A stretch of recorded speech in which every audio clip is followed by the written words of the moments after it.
Madam, I hate to say this, but I've checked 3 times. Your child has no elemental affinity at all.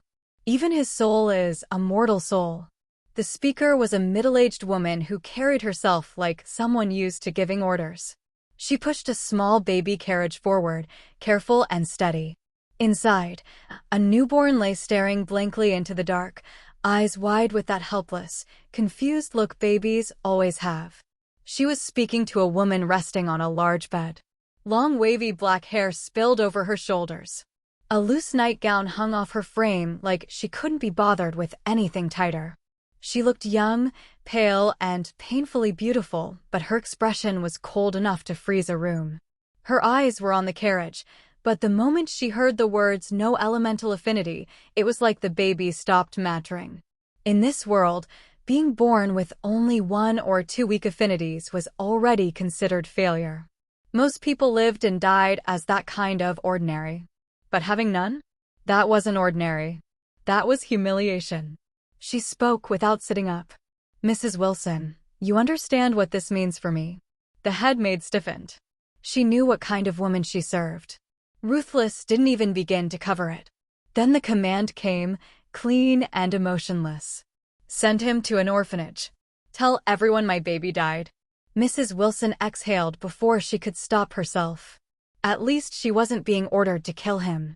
I'll do it, she said quickly. And I'll keep watching his growth in secret. Madam, do you want to hold him first? She lifted the baby gently from the carriage, stepping forward. And the woman on the bed snapped, voice sharp as a blade. Take him away. Now. Her eyes turned murderous. Before I crush him with my own hands. Mrs. Wilson didn't hesitate. She turned and left immediately, almost running. On the bed, the woman's face stayed ice cold, but her voice dripped with resentment. Damn you, Edward. You act like you're so great, and this is what your bloodline gives me? Worthless trash. 9 months of pregnancy had slowed her cultivation, wasted her time, dulled her progress. She had endured it because she believed the result would be worth it. A genius child. A future ally. Someone who could stand beside her. Instead, she got a baby with nothing. Her lips curled. Better to adopt a proven talent. Blood doesn't matter if the result is garbage. What the hell is going on? The baby, of course, wasn't just a baby. Inside that tiny body was the reincarnated soul of a young man from Earth. His name was Richard. He'd expected a second life to be strange. He hadn't expected it to start with being discarded like trash on day 1. Then a sound rang through his mind. Ding! Congratulations! You have successfully merged with the legendary magic system. This system will grant you growth without requiring effort. A strange status panel appeared in his mind. Name, Richard. Magic realm, mortal. Ether, 0 of 1000. Ether accumulation, 0. Soul, mortal. Element affinity, none. Codex, none. Grimoire, none. Arcane art, none. Ding! You have gained 2% affinity with the fire element. Your fire element affinity has increased from 2% to 3%. Element affinity. Fire, 3%. Richard went silent. So this world wasn't done with him yet. Maybe this reincarnation isn't as tragic as it looked. His vision was blurry in the night, but he could still make out the outline of where Mrs. Wilson was taking him. They had left a massive castle perched atop a rocky hill. Below it stretched a city so huge it seemed endless. Ancient buildings, old stone roads, yet the entire place was bright, like it never truly slept. The light came from the sky. Huge jellyfish-like creatures floated above the city, glowing softly, their bodies pulsing with strange radiance that painted the streets in shifting colors.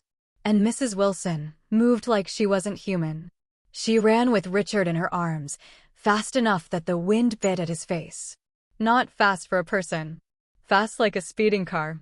She leapt rooftops like they were stepping stones, clearing 10 houses in a single jump. Richard's eyes couldn't track details anymore, only streaks of shadow and light. Even at that speed, crossing the city took time. At the far edge stood towering walls, 50 meters high, guarded by armored soldiers. They weren't normal guards. Each one carried a pressure that made Richard's baby body go stiff, like his instincts were screaming danger. Mrs. Wilson passed through without stopping. Outside the walls, the world shifted. People wore rough clothes like medieval peasants. Only a few looked wealthy. Most looked like they were just surviving. Mrs. Wilson didn't slow down. Instead of taking carriages like others, she ran straight through the roadside forests, cutting past villages one after another. Richard wondered why she didn't go to an orphanage inside the city. Or maybe this wasn't meant to be easy to trace. Then the system chimed again. Ding! You have gained 2% affinity with the earth element. Fire, 3%. Earth, 2%. Richard still didn't feel anything change. But he understood enough to know this was huge. He was gaining what the world said he didn't have. Hours later, they finally reached a remote village. Everything was quiet. No lamps, no voices, only the distant calls of night birds. One building stood out, larger than the rest. 3 floors, about the size of a small castle compared to the surrounding homes. Mrs. Wilson approached and knocked. Talk, talk, talk. Then louder. Lisa, open up. She called again and again until footsteps hurried inside. Click. The door opened. A woman in her 20s stood there wearing a nun-like uniform.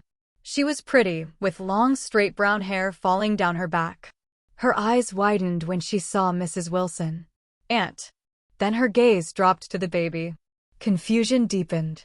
Aunt, whose baby is that? Mrs. Wilson didn't waste time. Don't ask. His name is Richard. Richard's mind jolted. Same name as his previous life. Coincidence, or something worse? Mrs. Wilson placed him gently into Lisa's arms. Lisa looked even more stunned. She ran an orphanage, so she was used to abandoned children, but this felt different. Mrs. Wilson's tone turned firm. I know you treat everyone fairly, but don't treat him like the others. Give him the best food. The cleanest clothes. I'll send what he needs. Lisa nodded automatically, still processing. Mrs. Wilson took a step back. I have to go. And then she was gone, disappearing into the night like she'd never been there. Richard stared up at the woman holding him. A strange emptiness settled in his tiny chest. It had only been a short time, but Mrs. Wilson's arms had felt safe. Now he was in a new place, with new hands, in a new world. And that was how Richard's second life truly began. 5 years later. Kids, remember this, the teacher said, tapping the chalkboard. If you ever want to go to the city, you at least need to know how to read. It makes everything easier. Work, travel, paperwork, all of it. Inside a simple classroom in the orphanage, around 20 children sat on benches, most of them between 5 and 9 years old. Sister Lisa had begged a friend from a nearby village to stay for a week and teach them letters, because Lisa herself couldn't read. Richard sat among them, easily the most noticeable child in the room. He'd grown up with messy black hair like his mother's, pale skin, and delicate features that sometimes made strangers mistake him for a short-haired girl. He was slim, quiet, and carried himself in a way that didn't match his age. Life in the orphanage had treated him well, mostly because Lisa treated him differently. She never said why, but everyone could see it. The other kids didn't hate him for it either. Some had tried early on. That ended after a few fights. Richard wasn't the strongest, but he was smart. He learned patterns fast, and he knew how to win without needing to overpower anyone.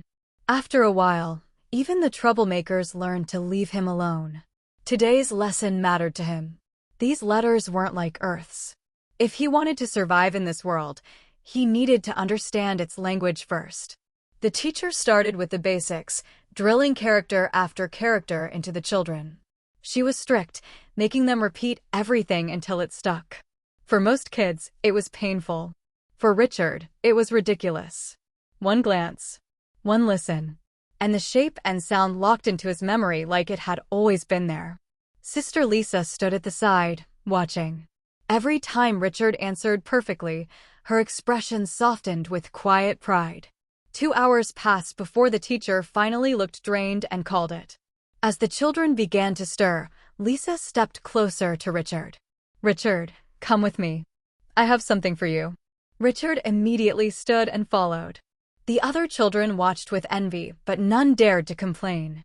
Richard shared his food when he had extra, helped the younger ones, and the older kids knew better than to start something with him. As they walked through the hallway, Richard asked the question he always asked. "Sister Lisa, is it something from Mrs. Wilson?" Mrs. Wilson rarely appeared in person, maybe twice a year at most, but she constantly sent things. Better food, good clothes, small supplies from the city. Things no village orphan should realistically have. Lisa smiled. Yes. And this time, it looks special. Special? Richard's interest sharpened instantly. They entered Lisa's small office on the third floor. There, Lisa said, pointing to her desk. On it sat a small wooden chest, carved with neat floral patterns. It was locked. The wood alone looked expensive. Richard stared. "What is that?" Lisa took out a key and placed it in his hand. "Open it." Richard didn't waste a second. He unlocked the chest and lifted the lid. Inside lay a silver necklace. The pendant was a star-shaped piece of light blue gemstone. It wasn't just pretty. It glowed faintly, a cold blue light that looked almost unreal in the dim room. Lisa leaned in, captivated. "It's beautiful." Then she pulled back, nervous, as if she remembered what it meant. "This isn't ordinary," she said quietly. "It's a magic artifact. A cooling pendant." Richard's eyes widened. Magic. The thing he'd been chasing for 5 years without ever touching. There were no magi in Purple Rose Village, and nobody here truly understood magic. The most the villagers had were practical artifacts bought with their life savings, warming pendants for winter, light stones for night, small tools that made daily life easier. Nothing like this. Richard carefully lifted the necklace and put it around his neck. The effect hit instantly. A smooth chill wrapped around him, like he'd stepped into air conditioning. Lisa's voice turned serious. "Richard, you must keep it secret. This village looks peaceful, but if people learn you have something like this, someone will try to take it." Richard nodded. "I understand. I'll go to my room." "Go," Lisa said gently. Richard's room was also on the third floor, just a short walk away. Once the kids were old enough to sleep alone, the orphanage gave them individual rooms. The building was big and the orphan count was low. Honestly, it wasn't common for parents to abandon children all the way out here. Most orphans left at 10 to find work, because in this world, childhood ended early. People worked young, married young, survived young. In his room, Richard sat in front of the mirror and stared at the pendant for a long time. Then, as he always did when he felt stuck, he pulled up his system panel. Status. Name, Richard. Magic realm, mortal. Ether, 0 of 1000. Ether accumulation, 0. Body, mortal. Element affinity. Fire, 78%. Earth, 77%. Darkness, 74%. Blood, 73%. Shadow, 71%. Lightning, 70%. Iron, 69%. Wave, 69%. Codex, none. Grimoire, none. Arcane art, none. 5 years. He'd gone from 0 affinity to having multiple elements at absurd levels. The system kept increasing them almost daily, like it was building something inside him step by step. Yet none of it had turned into real strength. His realm was still mortal. His ether was still at 0. So Richard had started to suspect the truth. Affinity alone wasn't enough. The real key was the missing pieces: Codex, Grimoire, and Arcane art. And the system wasn't going to hand them to him. If he wanted them, he'd have to get them himself. Richard touched the cold pendant lightly, feeling the chill spread across his skin, and stared at his reflection.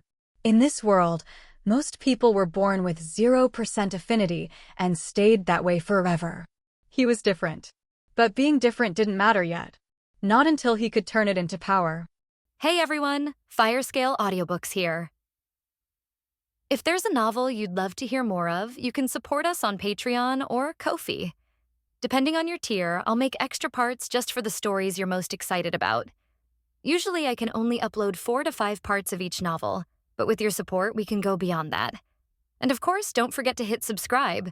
It helps more than you know. Richard carried on with his days in the Violet Rose Village as usual.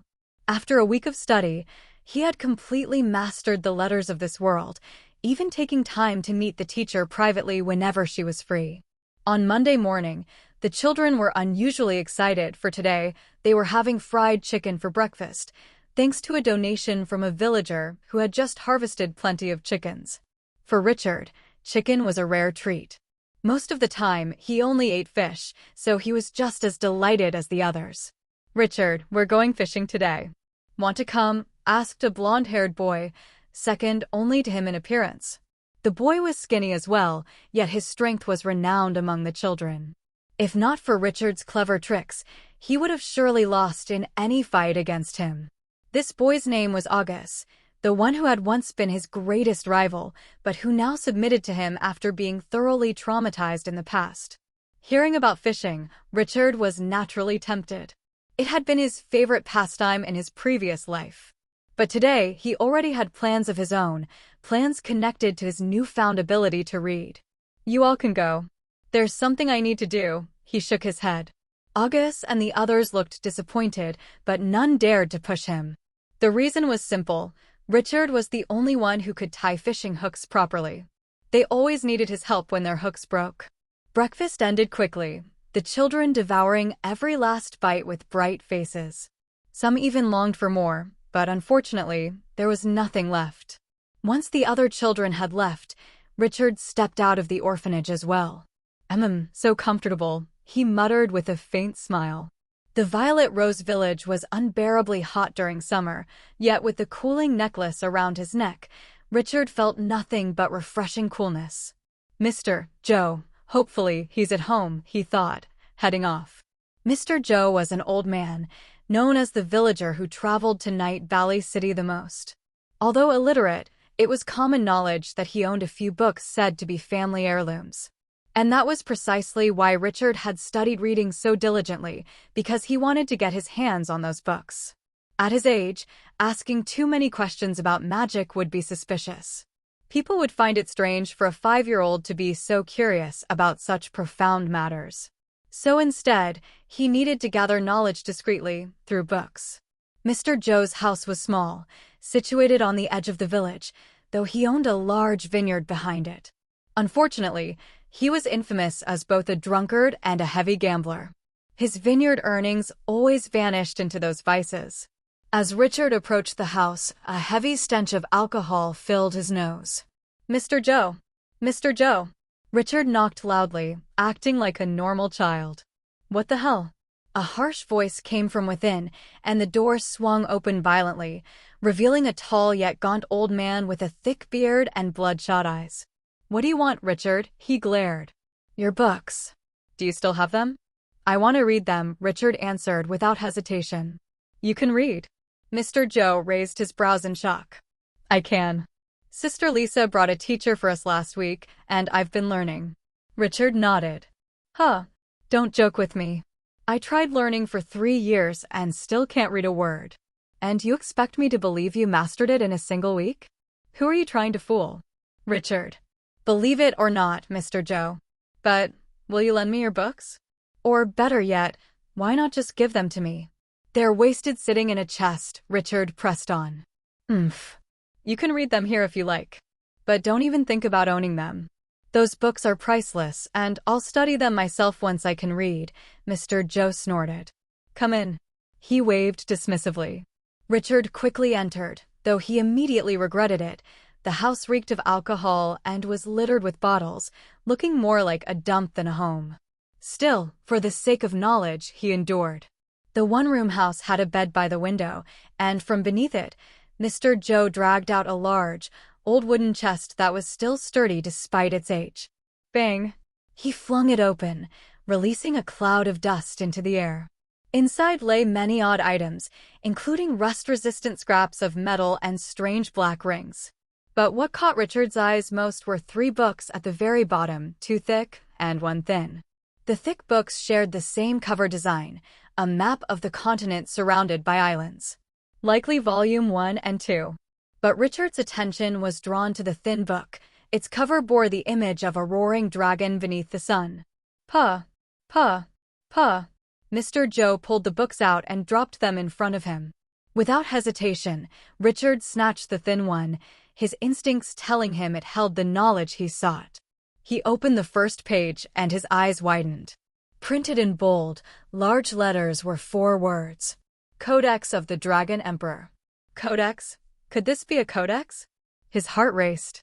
This was clearly one of the core components for learning magic. He flipped to the second page, finding dense text written in tiny letters, each page seemingly crammed with over 1,000 words. But soon he realized something strange. Though he could recognize the letters, the meaning eluded him. It was a different language. What is this? Yet, as he continued reading, another discovery struck him. Every single word he read etched itself into his mind as though carved in stone. He couldn't forget a single one. What's happening? Excited, he read faster and faster. Still, the effect continued, every word branded into his memory, impossible to erase. By the time he had reached 100 words, he could still recall the very first line as though it had been burned into his brain. This mysterious phenomenon made his heart pound with anticipation. Surely, this was no ordinary book. Page after page, he read relentlessly, despite not understanding the language. Each word seemed to hide secrets waiting to be unraveled. And when he reached the final page, the 10th, something extraordinary happened. Ding! You have obtained Codex of the Dragon Emperor. Codex. Codex of the Dragon Emperor, 0%. Innate arcane arts from the Codex of the Dragon Emperor. Dragon's roar, locked. Dragon's wings, locked. Dragon transformation, locked. Ding! Your mastery over Codex of the Dragon Emperor has increased from 0% 1%. Ding! Mastery increased from 1% 2%. Ding! Mastery increased from 2% 3%. Codex. Codex of the Dragon Emperor, 3%. Richard had always wondered what a codex, a grimoire, and an arcane art truly were. Even though he had obtained a codex, that didn't mean he immediately understood it. Yet the moment the system boosted his mastery of the Codex of the Dragon Emperor to 3%, a sudden realization dawned on him. A codex, he discovered, was a method for absorbing ether, the essence of magic, the very source of a sorcerer's power. Master at least 10% of it, and only then could one begin absorbing ether. There were countless codices in the world, but they fell into 2 main categories. The first was the common category, which itself was divided into varying levels of strength and quality. The higher the grade, the more powerful the ether one could draw, though the difficulty of training would also rise sharply. As for ether itself, it existed in 4 tiers. Tier 1 shone white, Tier 2 was light blue. Tier 3 burned violet, and Tier 4 gleamed like gold. Each rank surpassed the one before it, but Tier 4 was so rare it was spoken of only in myths. No one in living memory had ever witnessed it. The second category of codices was far rarer still. These not only allowed one to absorb Tier 3 ether, but also contained unique innate arcane arts, powerful techniques etched directly into their structure. The Codex of the Dragon Emperor, for example. It held 3 innate arcane arts. Dragon's Roar, unlocked at 30% mastery of the Codex. Dragon's Wings, unlocked at 50%. Dragon Transformation, unlocked only at 100%. A codex tied to dragons? That could only mean greatness.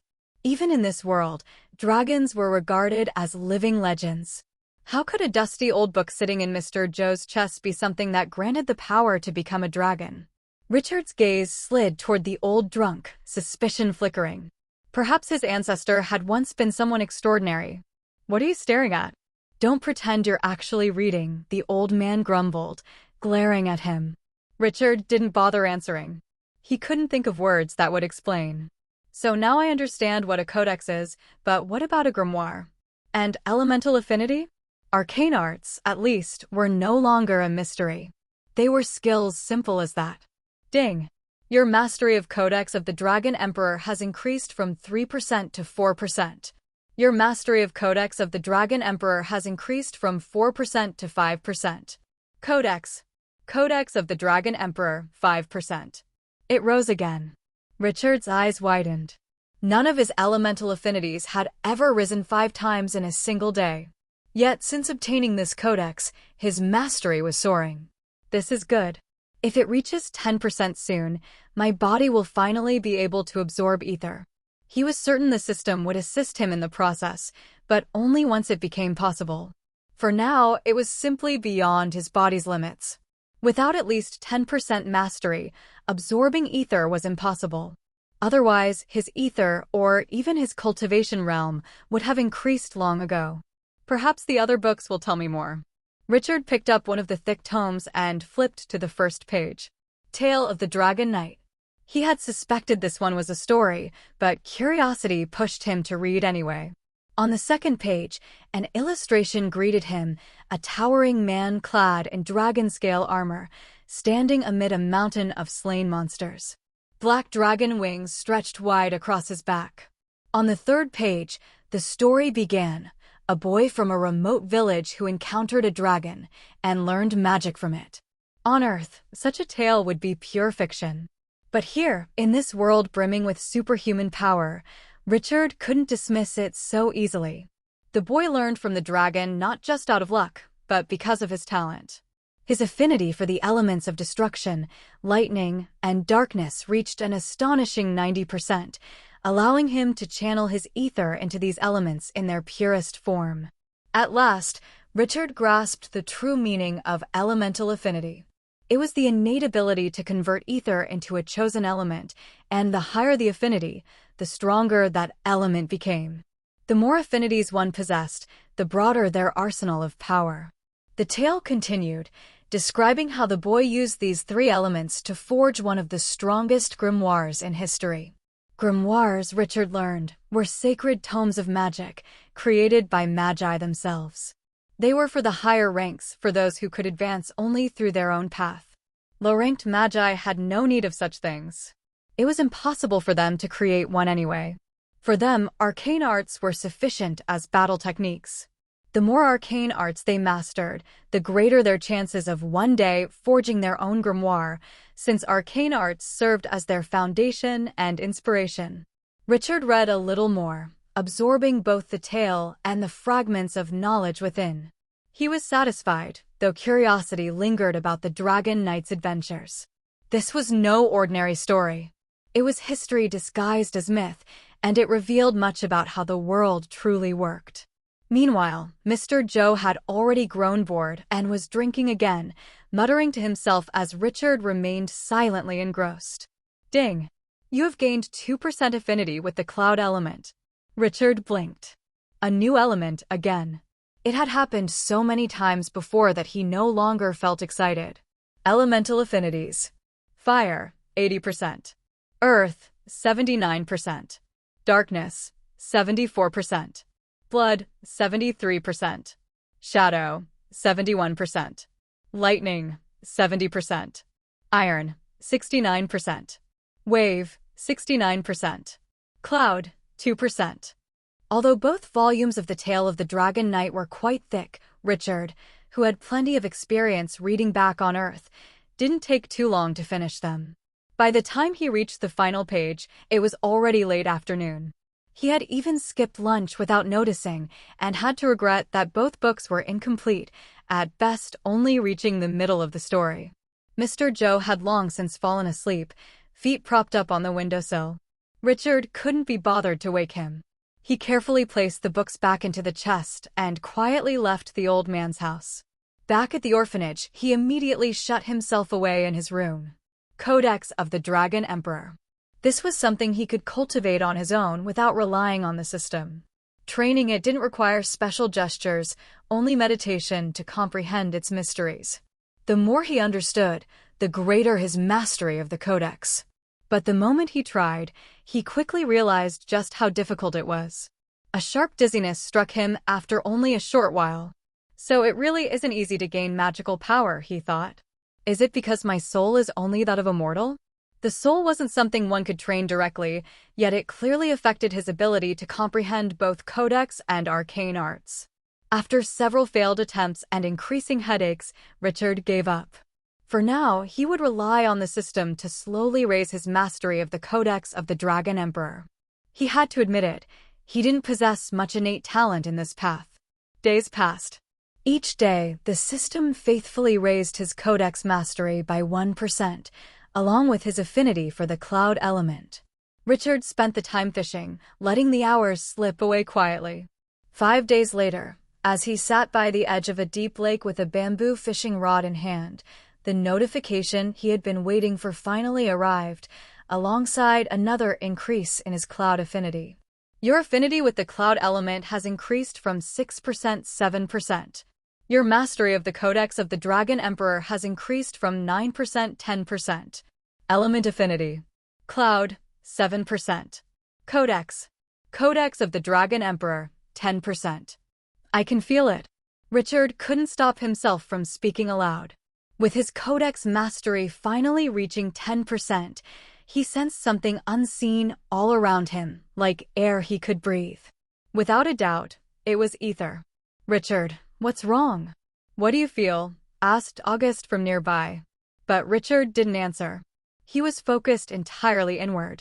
With his mind, he could try to absorb ether, even Tier 3 ether. Only, it's not an easy thing.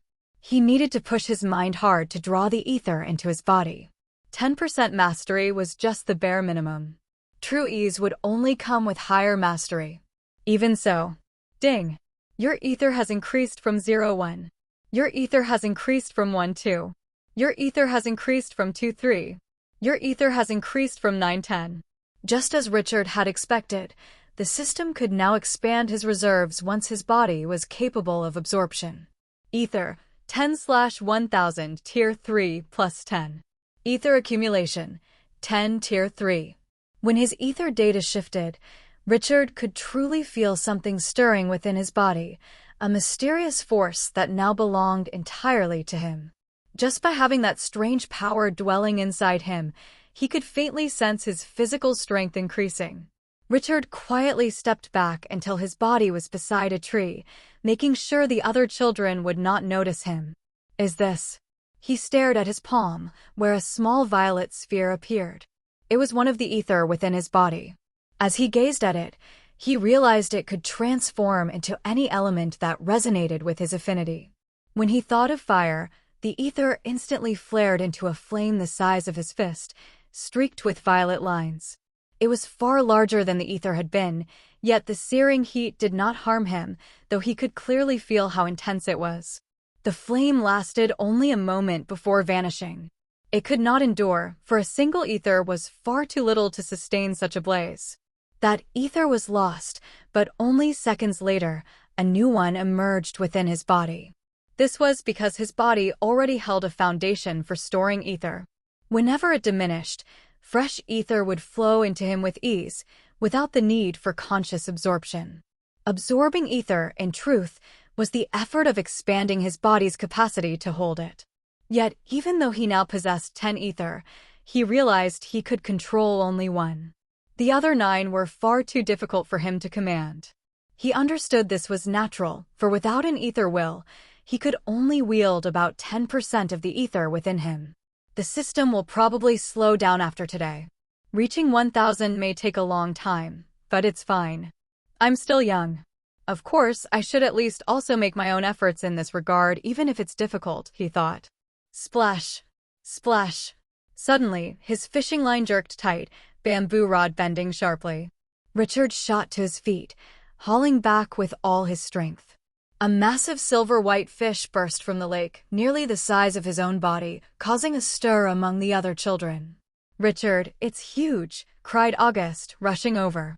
He abandoned his own rod, helping Richard drag the thrashing catch further inland just as it slipped free of the hook.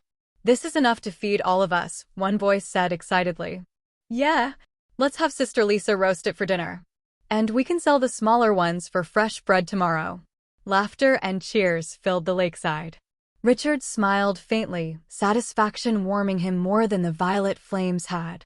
Tonight, the children at the orphanage ate bread and roasted fish, the meat so abundant that each of them received a generous portion. Sister Lisa looked pleased as well, for if she hadn't gone out searching, it would have been difficult to secure enough food for everyone. Though it was said that this orphanage was funded by a noble family, the money that arrived was never enough. Sometimes, wicked hands would cut into the funds along the way, so that by the time it reached the orphanage, only scraps remained. Sister Lisa never dared to protest. "Children, tomorrow you mustn't wander anywhere. A guest will be arriving," Sister Lisa announced once everyone had finished their meal. The children were surprised. "Who's coming, Sister Lisa?" one of them asked curiously. Though rare, sometimes visitors from outside did appear, wealthy folk with kind hearts who donated clothes or food. Naturally, the children hoped it would be someone like that. Sister Lisa only smiled. "You'll find out tomorrow." She gave no further explanation, but her smile only deepened the children's curiosity. Richard, however, didn't think much of it. After dinner, he returned to his room. Sitting on his bed, he once again felt his body. What he longed for was more ether, so he could not help but attempt to absorb it once again.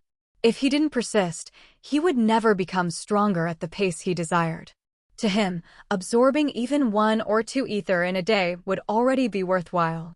So he concentrated, pushing his mind and body to draw it in. After an hour of effort, he succeeded once more. Ether, 11/1000 Tier 3, +1. Ether accumulation, 11 Tier 3. Richard, who had been sitting upright, immediately collapsed onto his bed from exhaustion. He was tired, but satisfied. That small success naturally lifted his spirits. He sat up again, trying once more to absorb ether. After another hour, he succeeded again. Ether, 12/1000 Tier 3, +1. Ether accumulation, 12 Tier 3. "I'll try again tomorrow." His body now heavy with fatigue, Richard lay down and quickly drifted into deep sleep. Even as he slept, his ether rose. "Your ether has increased from 12 to 13. Your ether has increased from 13 to 14. Ether, 14/1000 Tier 3, +2. Ether accumulation, 14 Tier 3. In the morning, Richard awoke to the system's notification. He could not have been more pleased. "Children, wash up and put on your best clothes." Sister Lisa's voice suddenly rang out. At times, she truly could shout. Her voice was gentle, yet her call carried through the entire orphanage. Why is Sister Lisa so excited? Could this guest be someone special?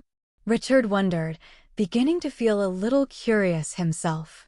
He stepped out of his room and went to the large pond behind the orphanage. It was the usual bathing place for those who didn't want to queue for the bathroom. Most of the boys used it, plunging straight in and even practicing how to swim. The water was shallow, but the bottom was layered with small stones, so it never grew murky. Of course, Sister Lisa wouldn't let them linger. After a quick bath, she urged them to eat breakfast, then gather at the front of the orphanage. Every child had put on their best clothes, though their best were nothing more than worn, patched robes. "Are they really arriving this early?" August muttered. "They reached the neighboring village yesterday evening and stayed there. Now they're on their way here." "Since they travel swiftly, they should arrive in no time," Sister Lisa explained. The children only looked at each other in puzzlement. At the same time, the villagers too had come out, lining up in front of their homes. Clip-clop, clip-clop. Before long, Richard and the others heard the sound of hooves in the distance. The rhythm grew louder and heavier, as though a whole company of horses was approaching. Yet in the end, there were only 3 horses, enormous white steeds, their backs rising almost 2 meters high. Each horse bore a man in his 30s, with fierce-looking faces. They wore great silver armor that covered their entire bodies, though their helmets hung at their sides, next to the swords sheathed at their waists. Just their presence made Richard feel a pressure, as though the very air had grown heavier. "They've arrived, the Sky Armor Knights," Sister Lisa murmured. "Sister, what are Sky Armor Knights?" "Aren't they just knights like any other?" a child asked in confusion. The name was new to most of them, though Richard already knew from the book tales of the Dragon Knights.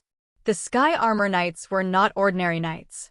They were warriors who trained to command the mysterious sky armor armaments said to rival the power of magi. Of course, there were many tiers of sky armor, beginning at Tier 1 and beyond. One had to learn to control it step by step, from the lowest tier upward. For those without the talent for magic, this path offered an alternative road to great power. Yet it too demanded rare gifts, a strong natural physique above all. Only those born with such bodies could hope to become Sky Armor Knights. Richard didn't know the exact training methods, but naturally, he was curious now that such men had appeared before his eyes. The knights rode straight to the orphanage. Lisa. The man in the middle greeted her warmly, despite his grim expression. Brother Carlos, it's been so long since your last visit, Sister Lisa replied, beaming. The man called Carlos dismounted, towering so tall that Richard and the children had to tilt their heads back to see his face. Brother Carlos, would you examine the children? See if any among them have the talent to become Sky Armor Knights, Sister Lisa asked eagerly. Very well. Carlos nodded. He drew a short silver rod from his horse and thrust it into the ground. We'll find out if there is any talent here. In our experience, if one truly possesses the gift, they can already command a fragment of sky armor, like this rod. Lisa, since you were once a Sky Armor Knight yourself, you should explain the method to them. What? Sister Lisa was a knight. The children gasped in shock. No wonder she's so fierce when she shouts, some whispered. Sister Lisa looked proud, smiling as she said, Yes, children, listen carefully. If you have this talent, your fate will change forever. If you join the Sky Armor Legion, not only will you eat well, you may even marry a beautiful woman when you grow up. In short, you'll never have to toil again. Her words lit fire in their hearts. But then she added, Do not get too excited. The last time we tested, not a single one succeeded.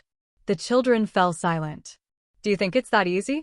Only the special few can do this. Now, let's begin. The method is simple. Stand before the rod, imagine it as a part of yourself, then try to move it with your mind as though it were your own hand.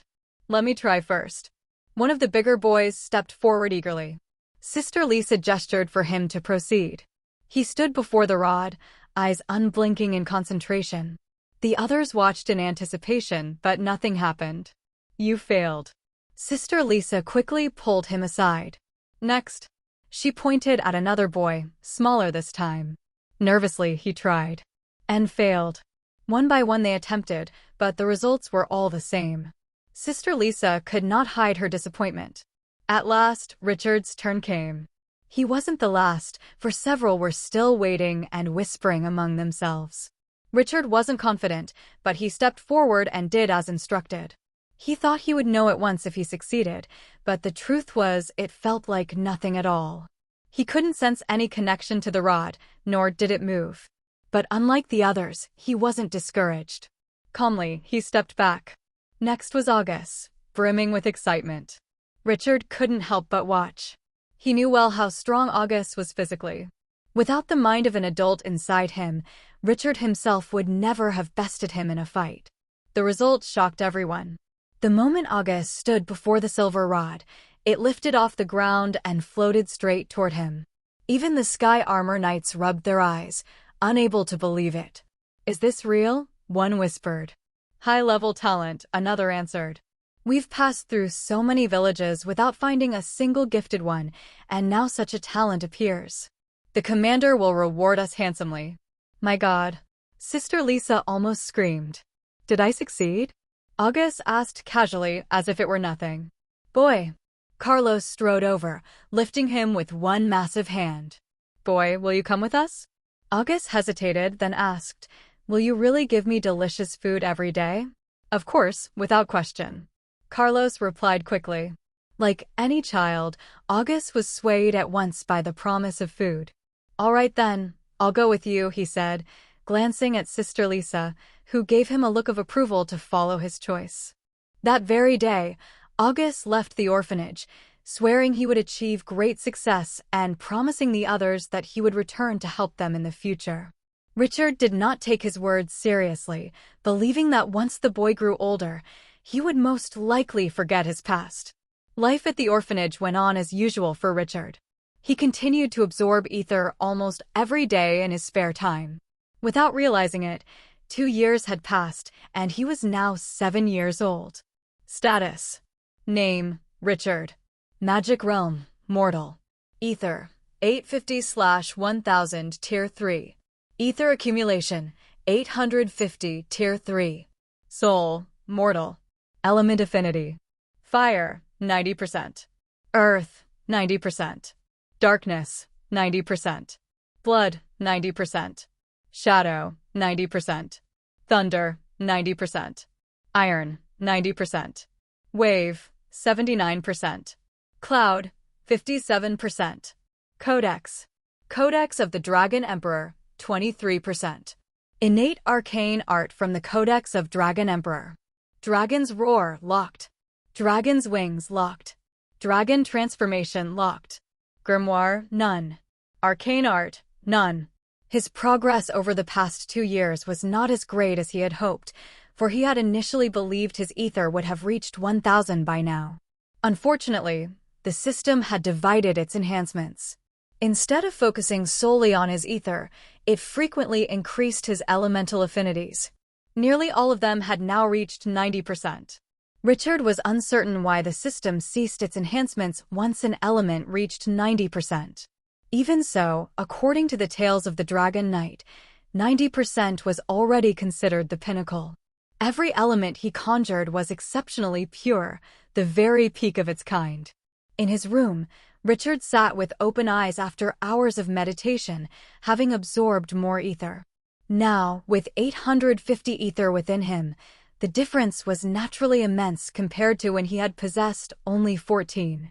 Yet he alone knew how strong he truly was, even though he could only control 85 of his 850 ether. His anticipation swelled at the thought of reaching the 1,000 mark. That was the key requirement to advance into the realm of ether will, where his body would forge its own will, granting him full control over every particle of ether. At that point, his strength would increase tenfold. I won't have to worry anymore about venturing beyond these walls, he thought. For all this time, he had never once left the village. At first, he was content. But as he grew older, his curiosity about the world beyond only deepened, leaving him restless. Phew. He exhaled softly, rose to his feet, and stepped out of his room. For the past 2 years, he had spent most of his time confined indoors. At times, he even skipped lunch or dinner. No one truly knew what was wrong with him. Yet whenever he emerged, he always appeared cheerful, so none could claim he was troubled.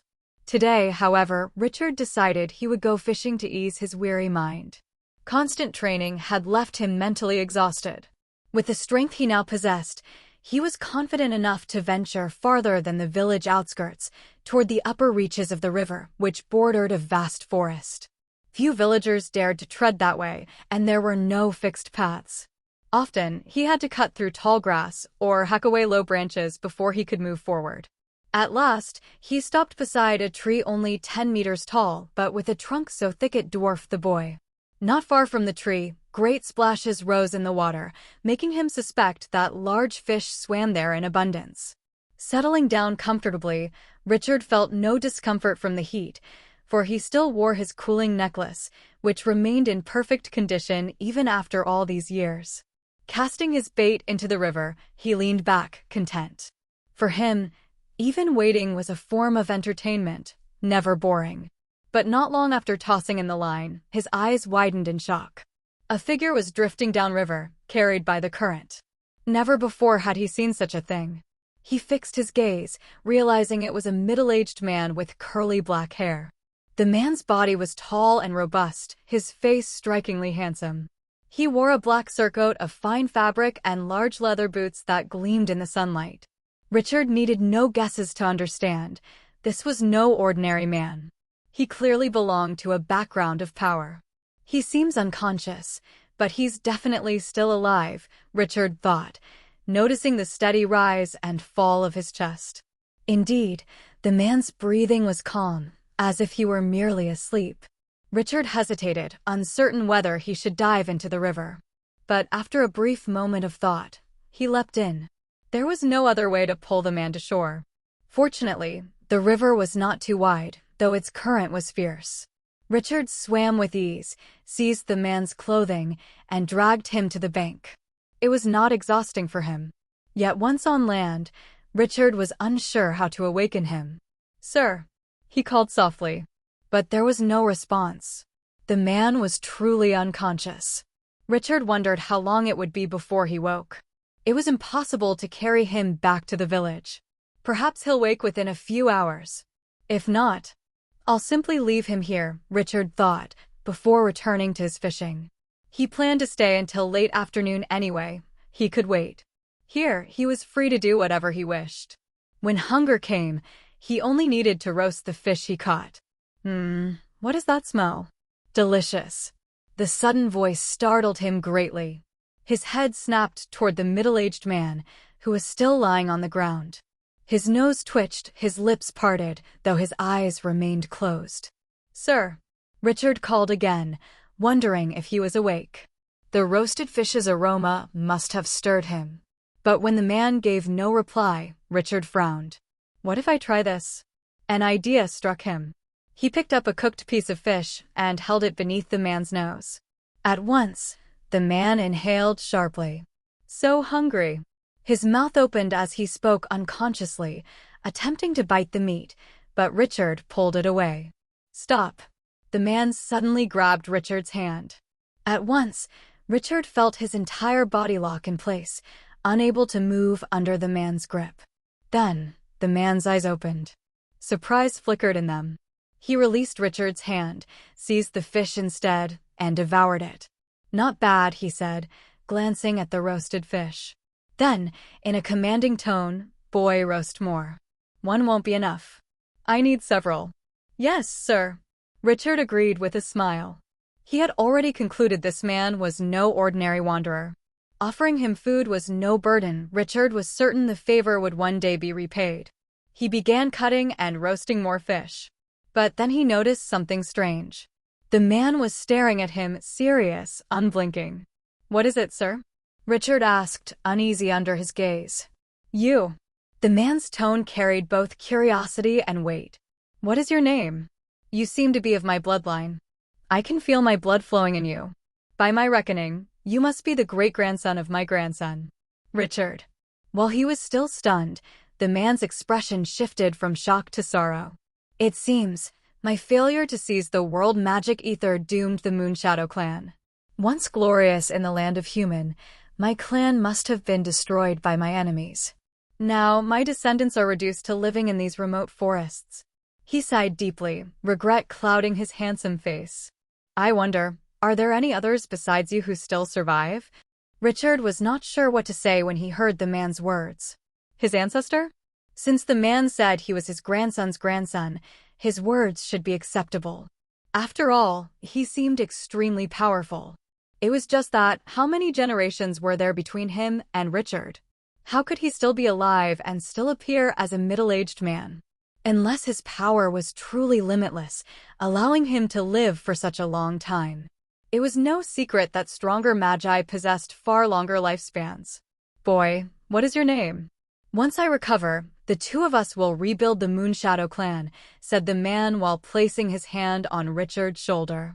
"My name is Richard, but sir, you might be mistaken. Your clan should still exist."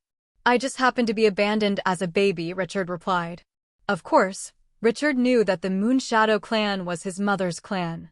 He had once inquired about this by asking Sister Lisa where Mrs. Wilson worked, and Lisa told him that she served as a maid in the Moonshadow clan.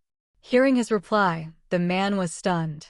"Who abandoned you?" he asked, looking deeply shocked by this news. "Forgive me, sir, but I believe that is an unimportant story. May I know your name?" Naturally, Richard had no intention of telling him that his own mother abandoned him because he had no affinity with any element. Right now, he was only curious about this ancestor's identity, hoping to gain great benefits from him. When Richard refused to explain, the man seemed to understand that he had a past he wished to forget. Sigh, how the world has changed. In the past, the Moonshadow clan was filled with unity. The strong always protected the weak.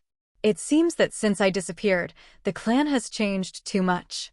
I doubt any of my brothers are still alive, he muttered as if speaking to himself. After that, he turned his gaze back to Richard and continued, Richard, remember my name. I am Aldrich Moonshadow. Since you are my grandson's grandson, you may call me grandfather.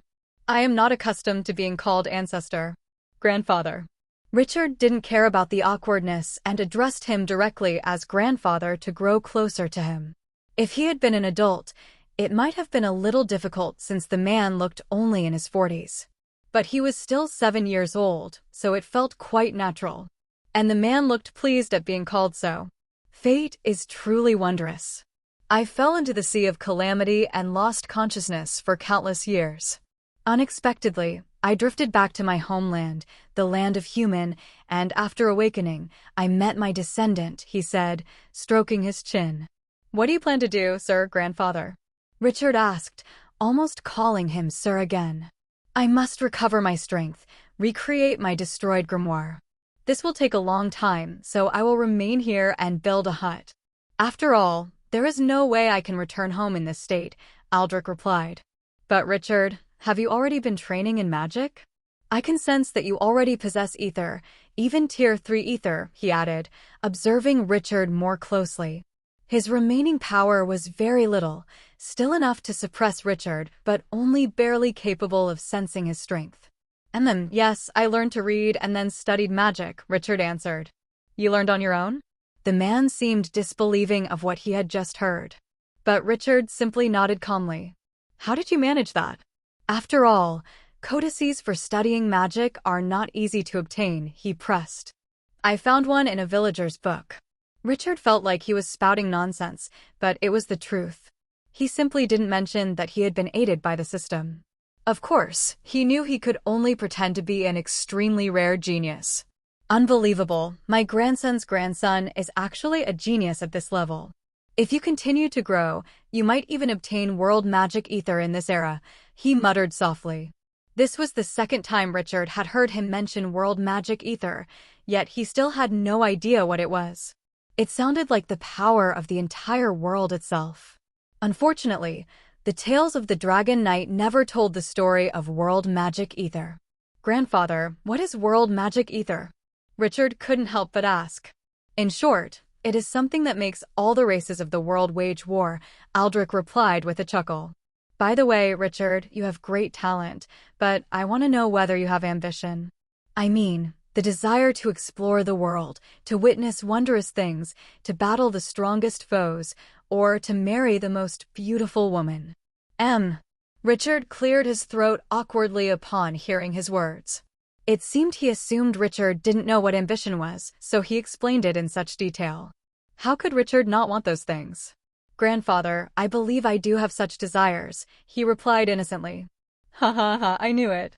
You are my descendant, so how could you not share my ambition? What a pity that back then I lost to my greatest foe, who also happened to be the most beautiful woman of that era.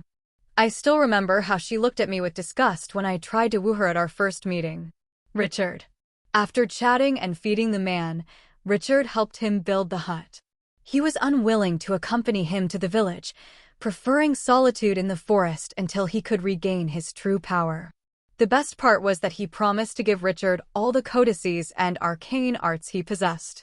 However, because he only had a sliver of power left, he could not transmit all those codices and arcane arts. He asked Richard to bring paper and ink so that he could write them down tomorrow. Richard returned to the village first as evening approached, worried that if he didn't return by nightfall, Sister Lisa would start looking for him. Of course, he brought back some fish, which made the other children happy since they could eat well again that night. Miss Lisa, Richard called out to the woman just as she was about to enter her room. She looked a little startled. Is something the matter, Richard? She asked in confusion. It wasn't usual for Richard to suddenly call out to her like this. I'd like to ask for some blank books and ink, Richard replied in a rather soft voice. If it were just an ordinary request, it would be easy, since Miss Lisa almost treated him like her superior due to being entrusted to her care by Mrs. Wilson. But blank books and ink were rare items in this village where only a handful of people could even read. As for writing, there was no one at all. In fact, Richard himself had only learned to read, not to write. If he were told to write, who knew how messy his handwriting would be without practice? Naturally, Miss Lisa was even more surprised. Blank books and ink? What do you need them for? She asked curiously. Richard found it difficult to answer this question. He forced a smile and softly said, I need them for my talent development. Talent? Miss Lisa was only left bewildered by that. Yes. Richard nodded with an expression that seemed to say he couldn't explain it right now. There was no need to go into detail, since he knew Miss Lisa would not reject his request anyway. Very well. The woman eventually accepted. There's someone selling blank books in the neighboring village. I'll ask someone heading there to buy a few for you. You may have to wait until tomorrow noon. As for the ink, we don't need to buy it. I'll make it for you later. I once learned how to craft it during my time with the Sky Armor Legion, she said. Thank you, miss. Richard expressed his gratitude and quickly returned to his room. Tonight, he just wanted to sleep. He would not train. Still, it was good enough. The system gave him 2 ether increases. Your ether has increased from 850 to 851. Your ether has increased from 851 to 852. Ether, 852/1000 Tier 3 plus 2. Ether accumulation, 852 Tier 3.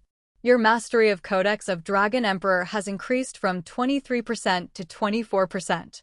Codex of Dragon Emperor, 24%. Unexpectedly, even the system granted him progress with the Codex of Dragon Emperor. Such occurrences had been extremely rare in these past 2 years. That was why it was only at 24% until now. It hadn't even reached the 30% minimum required to unlock the Codex's first innate arcane art, Dragon's Roar. As for practicing it on his own to improve mastery, he already deemed it impossible. He hadn't even managed to reach 1% from 0%, let alone progress further, which was exponentially more difficult. That night, he slept soundly, even dreaming of defeating the strongest enemy and marrying the most beautiful woman. The dream was vivid enough to leave him smiling foolishly upon waking. Yet, he couldn't remember clearly what that strongest enemy or most beautiful woman actually looked like. His plan was to visit his ancestor again after receiving the books and ink he needed. Since he had slept well, after breakfast, he decided to try absorbing ether with all his strength. The result was quite impressive. He managed to absorb 2 more ether. Ether, 854/1000 Tier 3 plus 2. Ether accumulation, 854 Tier 3. Knock. Knock. Knock. Richard, here are the books and ink you asked for. The knock on his door and Miss Lisa's voice echoed outside some time after his training. He had put aside his lunch, choosing instead to lie down to calm his body. Hearing her voice, he immediately stood and opened the door. Miss Lisa was carrying 3 books and a small bottle filled with ink. However, her gaze first wandered into his room with curiosity before landing on him. She seemed very eager to know what he was up to. Unfortunately for her, there were no strange signs inside his room. If it had been another child, she would surely have interrogated them. But since she had always regarded him as unusual from the beginning, she dared not act rashly toward him. Here you go. She handed over the books and ink, which Richard accepted with thanks once again. Naturally, Richard chose to keep to himself in his room for a while. After half an hour, he finally left. He ran with high spirits. When he arrived at his ancestor's place, he couldn't help but be stunned. The small hut they had built yesterday suddenly had a huge veranda surrounding it. There was even a long wooden bench on the veranda where his ancestor was lying down, seemingly taking a nap. He truly cannot be underestimated, Richard thought. Apparently, his ancestor wasn't sleeping too deeply, as he woke the moment Richard approached.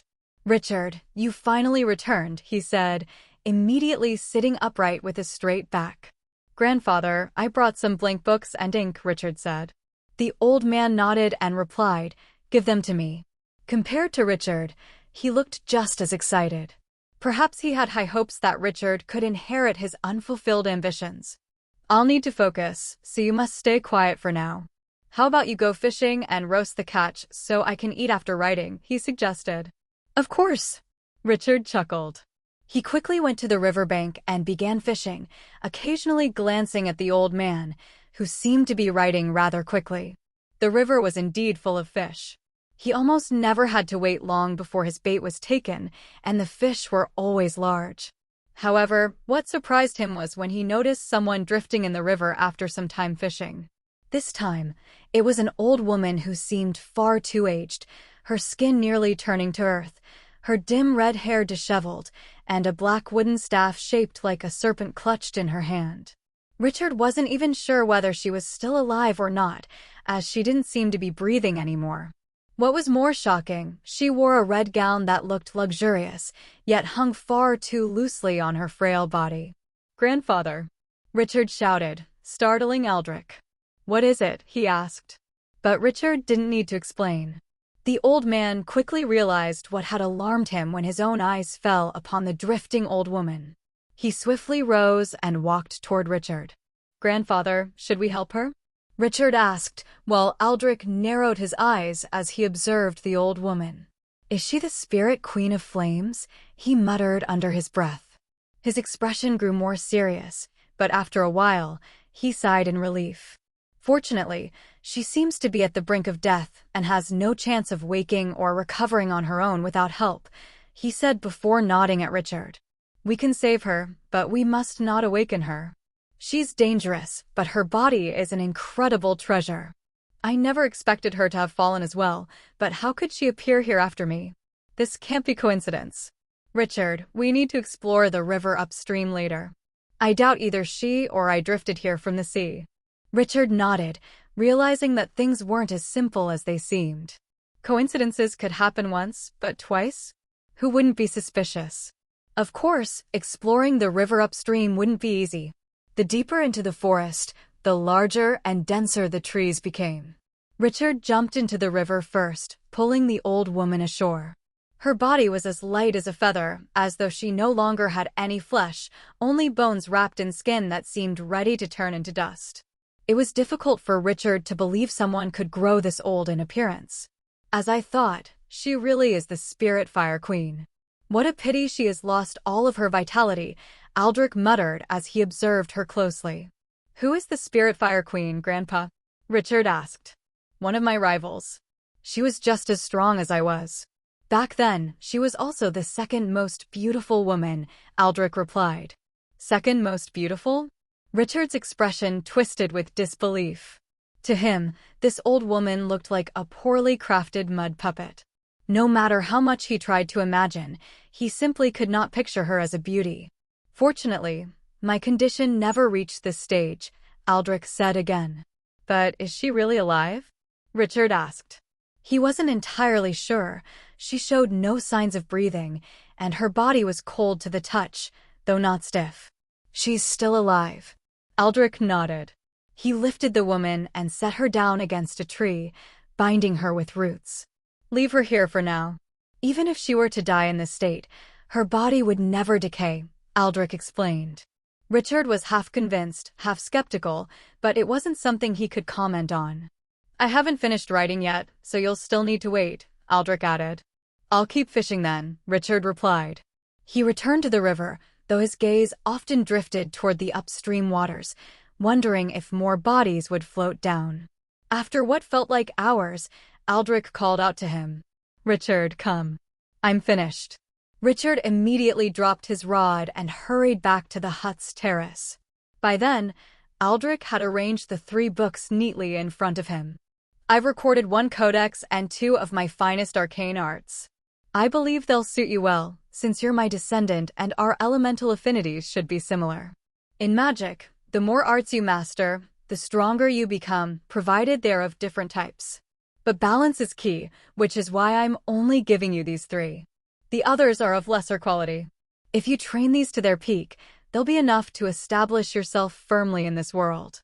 What matters is that, if you acquire new codices or arcane arts later on, you must ensure they're of equal or greater quality," Aldrich explained. Richard nodded repeatedly, taking the 3 books, each already titled. "Will I remember every word I read?" he asked. "Of course. All codices and arcane arts are written in a mysterious language that forces you to understand them. Once you've read them, you'll never forget," Aldrich answered. "So that's why, Richard finally understood why he remembered every word of the Codex of the Dragon Emperor. His eyes fell on the titles of the 3 books. Codex of Moonshadow, 100 Shadow Monster Arcane Art, Lightning of Darkness Arcane Art. If I add these, the system should give me even more enhancements, he thought. He had noticed this pattern ever since obtaining the Codex of the Dragon Emperor. The system had granted him increases more frequently, on average 2 points per day. Before then, there were often days when no increase occurred at all. Clearly, the system wasn't trying to slow his progress. If the growth rate remained the same while the number of things to master increased, his development would have inevitably become slower. Richard opened the Codex of Moonshadow. The first page contained a description. Codex of Moonshadow, a codex that allows you to absorb Tier 3 ether. It possesses 1 innate arcane art, Moonshadow armor, which becomes usable once you master 50% of this codex. The more you master it, the higher your affinity with shadow will grow, potentially exceeding 90%. Richard blinked in surprise, then turned to Aldrich. Grandpa, what happens if someone's elemental affinity exceeds 90%? 90% meant an element had reached extreme purity, but beyond that? Even the system had stopped increasing his elemental affinity once it reached 90%. It would be truly extraordinary, Aldrich said with a faint smile. But it's exceedingly rare. Those who achieve it are already far too powerful to flaunt the hidden strength they've gained. Unfortunately, I never reached that level myself, so I don't know. Richard, did you never master this Codex of Moonshadow to 100%? He asked. How could it be that easy with a codex capable of absorbing Tier 3 ether? If I had reached that stage, I doubt I would have failed, Aldrich admitted. Richard chuckled at that. Still, instead of diving into the main contents, he first skimmed the descriptions of the other 2 books. 100 Shadow Monster Arcane Art. For every 1% mastery, you gain the ability to summon 1 independent shadow monster. Lightning of Darkness Arcane Art. An arcane art that fuses lightning and darkness, producing devastating destructive power. It can perfectly combine with your shadow powers, granting them the destructive force of both lightning and darkness. For every 10% mastery, your lightning and darkness will gain 1 additional explosion. At 100% mastery, your attacks will explode 11 times. Reading those, Richard could only marvel. Afterward, he began reading through all 3 books in detail. Though he read quickly, it still took quite some time. You have obtained Codex of Moonshadow. You have obtained 100 Shadow Monster Arcane Art. You have obtained Lightning of Darkness Arcane Art. Your mastery of Codex of Moonshadow has increased from 0% to 3%. Your mastery of 100 Shadow Monster has increased from 0% to 3%. Your mastery of Lightning of Darkness has increased from 0% to 3%. Codex. Codex of Dragon Emperor, 24%. Codex of Moonshadow, 3%. Innate Arcane Art from Codex of Dragon Emperor. Dragon's Roar, locked. Dragon's Wings, locked. Dragon Transformation, locked. Innate Arcane Art from Codex of Moonshadow.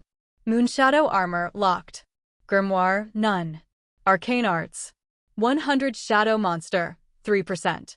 Lightning of Darkness, 3%. Richard gave a faint smile at the progress he gained after reading the 3 books. At the very least, it was a sign that the system would not slow down his advancement. What do you think? Was it as difficult as you expected? Aldrich asked. Richard wanted to say that it was far too difficult, but if his ancestor knew that he had already mastered 3% of each, who knew whether he would laugh or cry? He calmly replied, I'll just practice slowly. If I succeed, then I can say it was easy. Ha ha ha. Aldrich laughed at his words. No need to start training now, let's roast some fish first. I'm starting to feel hungry, he said. All right. Richard agreed with a smile, as he was beginning to feel hungry as well. They roasted fish by the riverside while observing the river upstream, wondering if anyone else would be swept down. Aldrich even looked much more serious as he observed, as if lost in his own thoughts. Richard thought he might have some guesses that he chose not to voice. By the way, grandfather, can the soul be strengthened? Richard asked. Oh, why do you ask that? You must have a remarkable soul to be able to train at your age, Aldrich replied. Richard almost rolled his eyes at that answer. He had some knowledge about souls, that there were many types of them. Each type of soul had its own advantages, especially when it came to studying codexes and arcane arts. Unfortunately, he did not yet understand how to evolve his soul from a mortal soul into a specialized one. Apparently, his ancestor assumed he possessed a powerful soul. Unsure how to continue, Richard simply pretended he had never asked the question. From time to time, Richard glanced at the old woman referred to as the Queen of Fire Spirits. Of course, even between his ancestor and that woman, there was still at least a day's distance. It was unlikely the river would bring another surprise so soon. After dining with his ancestor, Richard returned to the orphanage carrying several fish. He didn't join dinner, instead going straight to his room. But after the meal ended, there was a knock at his door. When he opened it, he found Sister Lisa standing there. "Richard, there's good news," the woman said. "What is it, sister?" Richard asked, surprised. "Tomorrow, Mrs. Wilson will be coming," Sister Lisa replied. "Really?" Upon hearing this, Richard couldn't hide his excitement. The best part about Mrs. Wilson's visit was that he could ask her for something. It had been a long time since her last visit, more than 2 years. Sometimes Richard even wondered if she would never come again. "I'm telling you this so you won't go wandering off. Best not to head into the forest too often. It would be trouble if you ran into a beast," Sister Lisa said. "I definitely won't go anywhere," Richard replied with a smile. Sister Lisa nodded before leaving. In his room, filled with excitement, Richard immediately sat cross-legged on his bed and began training, absorbing ether. Amazingly, though faintly, he could feel his ability to absorb ether was slightly stronger than before. This seemed to be the effect of having additional codexes, each of which he had already mastered to 3%. If he managed to raise them to 20% or more, his ability to absorb ether might double. Ding! In the middle of his training, he received 3 consecutive notifications. Your mastery of Codex of Moonshadow has increased from 3% to 4%. Your mastery of 100 Shadow Monster has increased from 3% to 4%. Your mastery of Lighting of Darkness has increased from 3% to 4%. Codex of Dragon Emperor, 24%. Codex of Moonshadow, 4%. Arcane Art, 100 Shadow Monster, 4%. Lighting of Darkness, 4%. The system had given him another increase, even if it was only 1% for each attribute. He was still satisfied. After several hours of training and successfully absorbing 2 ether, he finally decided to sleep. Ether, 856/1000, Tier 3, plus 2. Ether accumulation, 856, Tier 3. The next morning, Richard woke up refreshed. He didn't linger in bed and went straight to wash up. That morning, the children were given bread and eggs for breakfast, which was considered quite good. Interestingly, Sister Lisa's friend, the reading teacher, came again to teach. It seemed Sister Lisa had paid her to come so the other children could learn to read like Richard. Of course, Richard didn't join the lessons anymore. Around 9 o'clock, he followed Sister Lisa outside the village to wait for Mrs. Wilson. When traveling to this village, Mrs. Wilson always relied on her power to run swiftly, faster than any horse.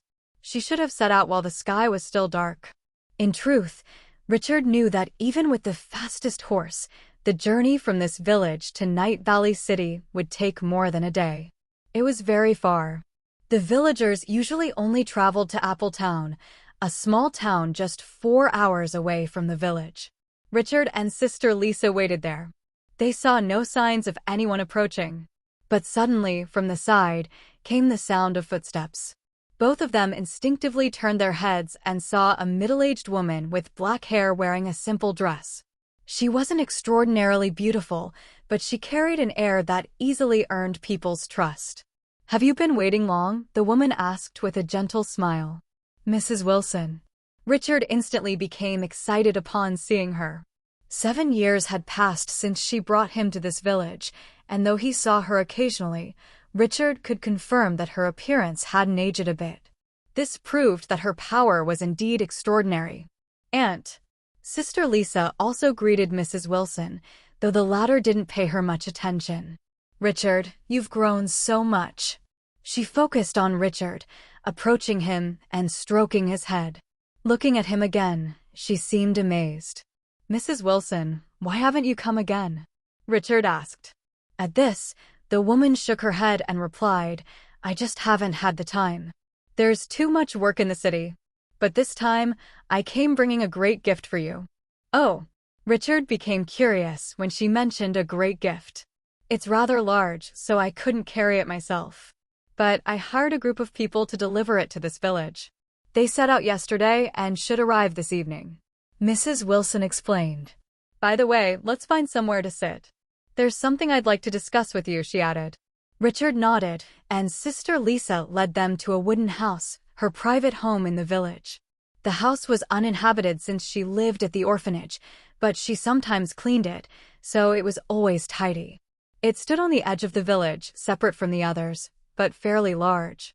It even had a terrace filled with vegetables and 4 wooden chairs. "And I'll make some drinks." Sister Lisa went inside after inviting Richard and Mrs. Wilson to sit. Mrs. Wilson didn't speak right away, waiting for Sister Lisa to prepare the drinks first, warm tea, which Mrs. Wilson immediately drank. She seemed thirsty after her nonstop journey. "Richard, I heard you can already read. But tell me, would you be interested in going to school?" the woman suddenly asked, surprising both Richard and Sister Lisa. "Mrs. Wilson, do you mean to send me to school?" Richard asked, his mind racing. This was something he had once hoped for, because in school, he would have access to many things.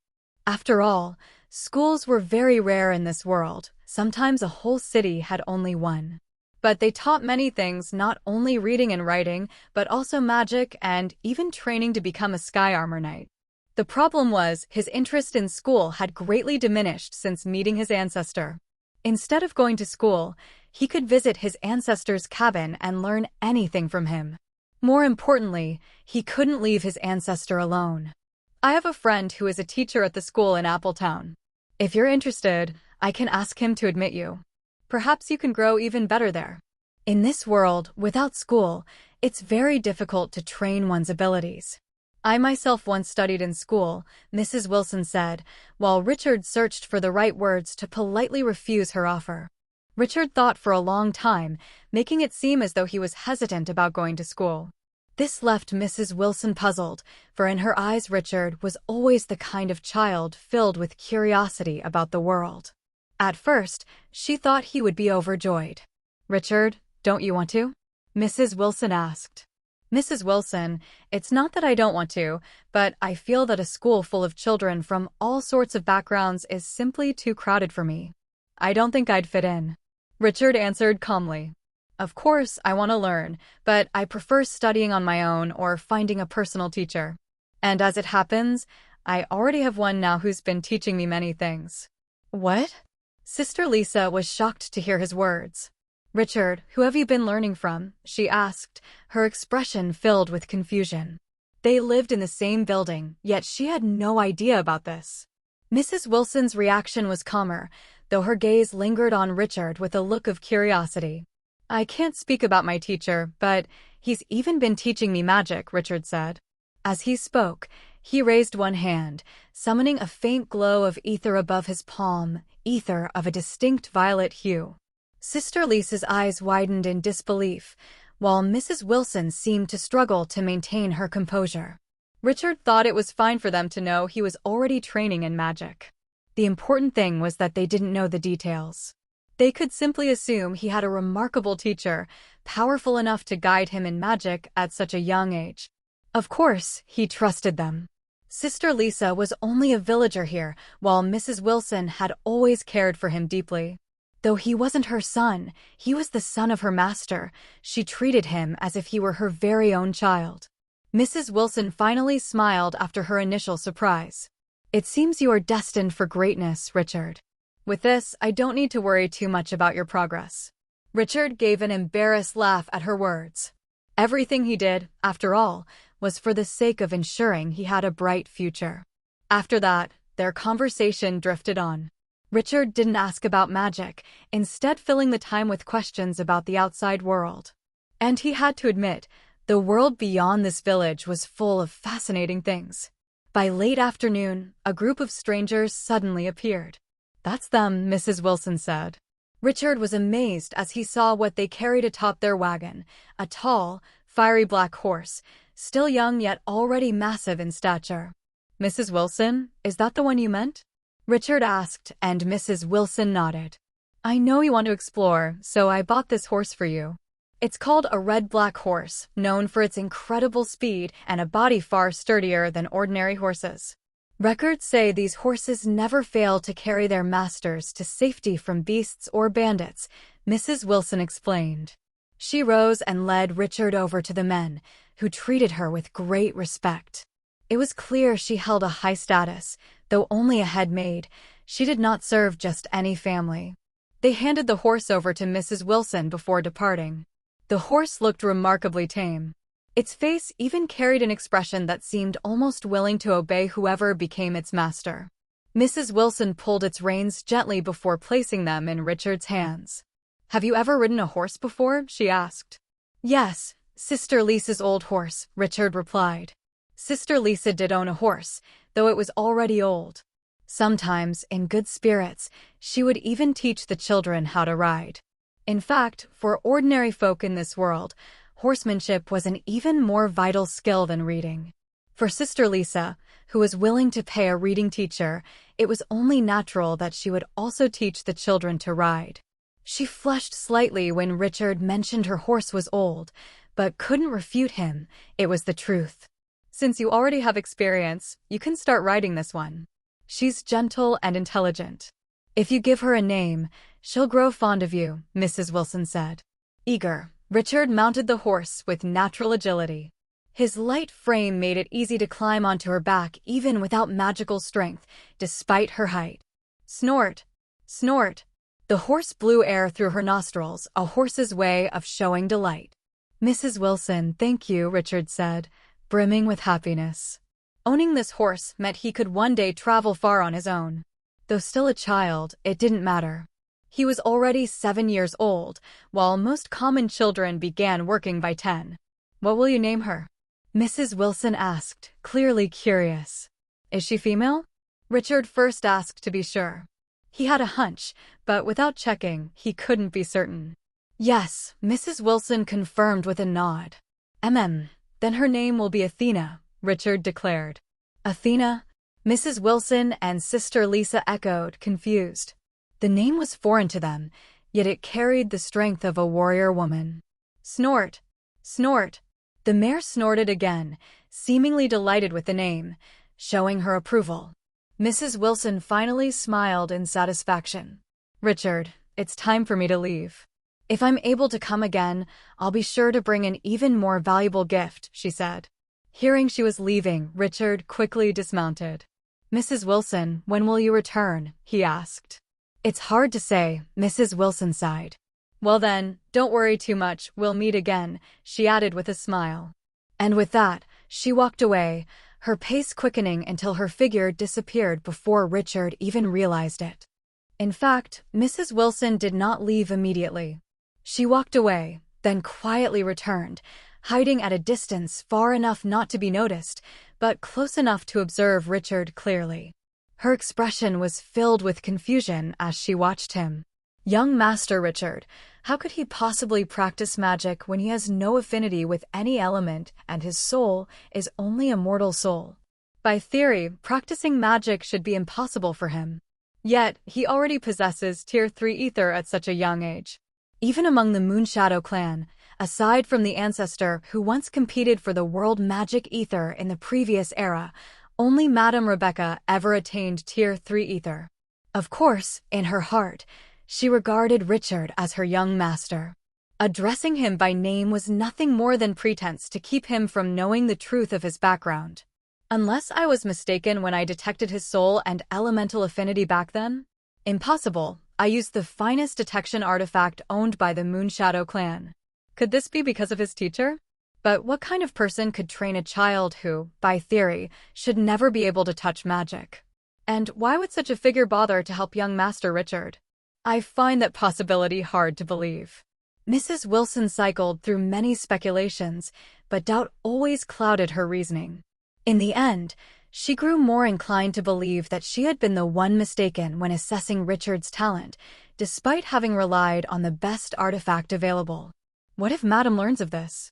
Mrs. Wilson imagined the day Rebecca might take Richard back as her son, raising him properly, and the two becoming a brilliant mother and child pair.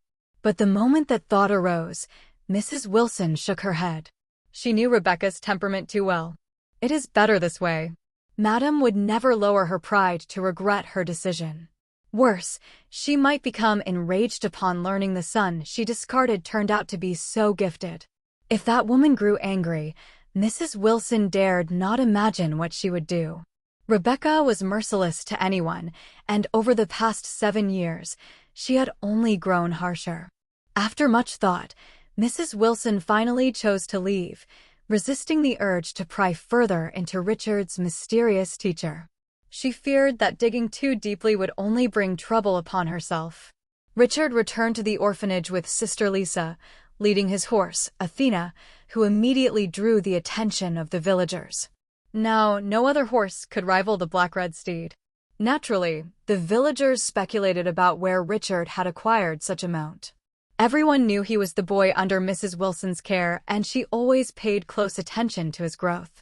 When it came to Mrs. Wilson, the villagers understood well, no one was to interfere with Richard.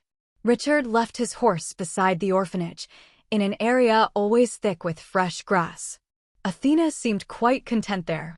The other children quickly turned the horse into their spectacle. Unfortunately, Richard had not gone fishing that day, so there was no grand feast like the night before. That night, Richard did not train. He fell asleep earlier than usual. Of course, he still received improvements from the system, and quite a few. Your ether has increased from 856 to 857. Your ether has increased from 857 to 858. Ether. 858/1000 Tier 3 plus 2. Ether accumulation, 858 Tier 3. Your mastery of the Codex of the Dragon Emperor has increased from 24% to 25%. Codex of the Dragon Emperor, 25%. Your affinity with the cloud element has increased from 57% to 58%. Cloud, 58%.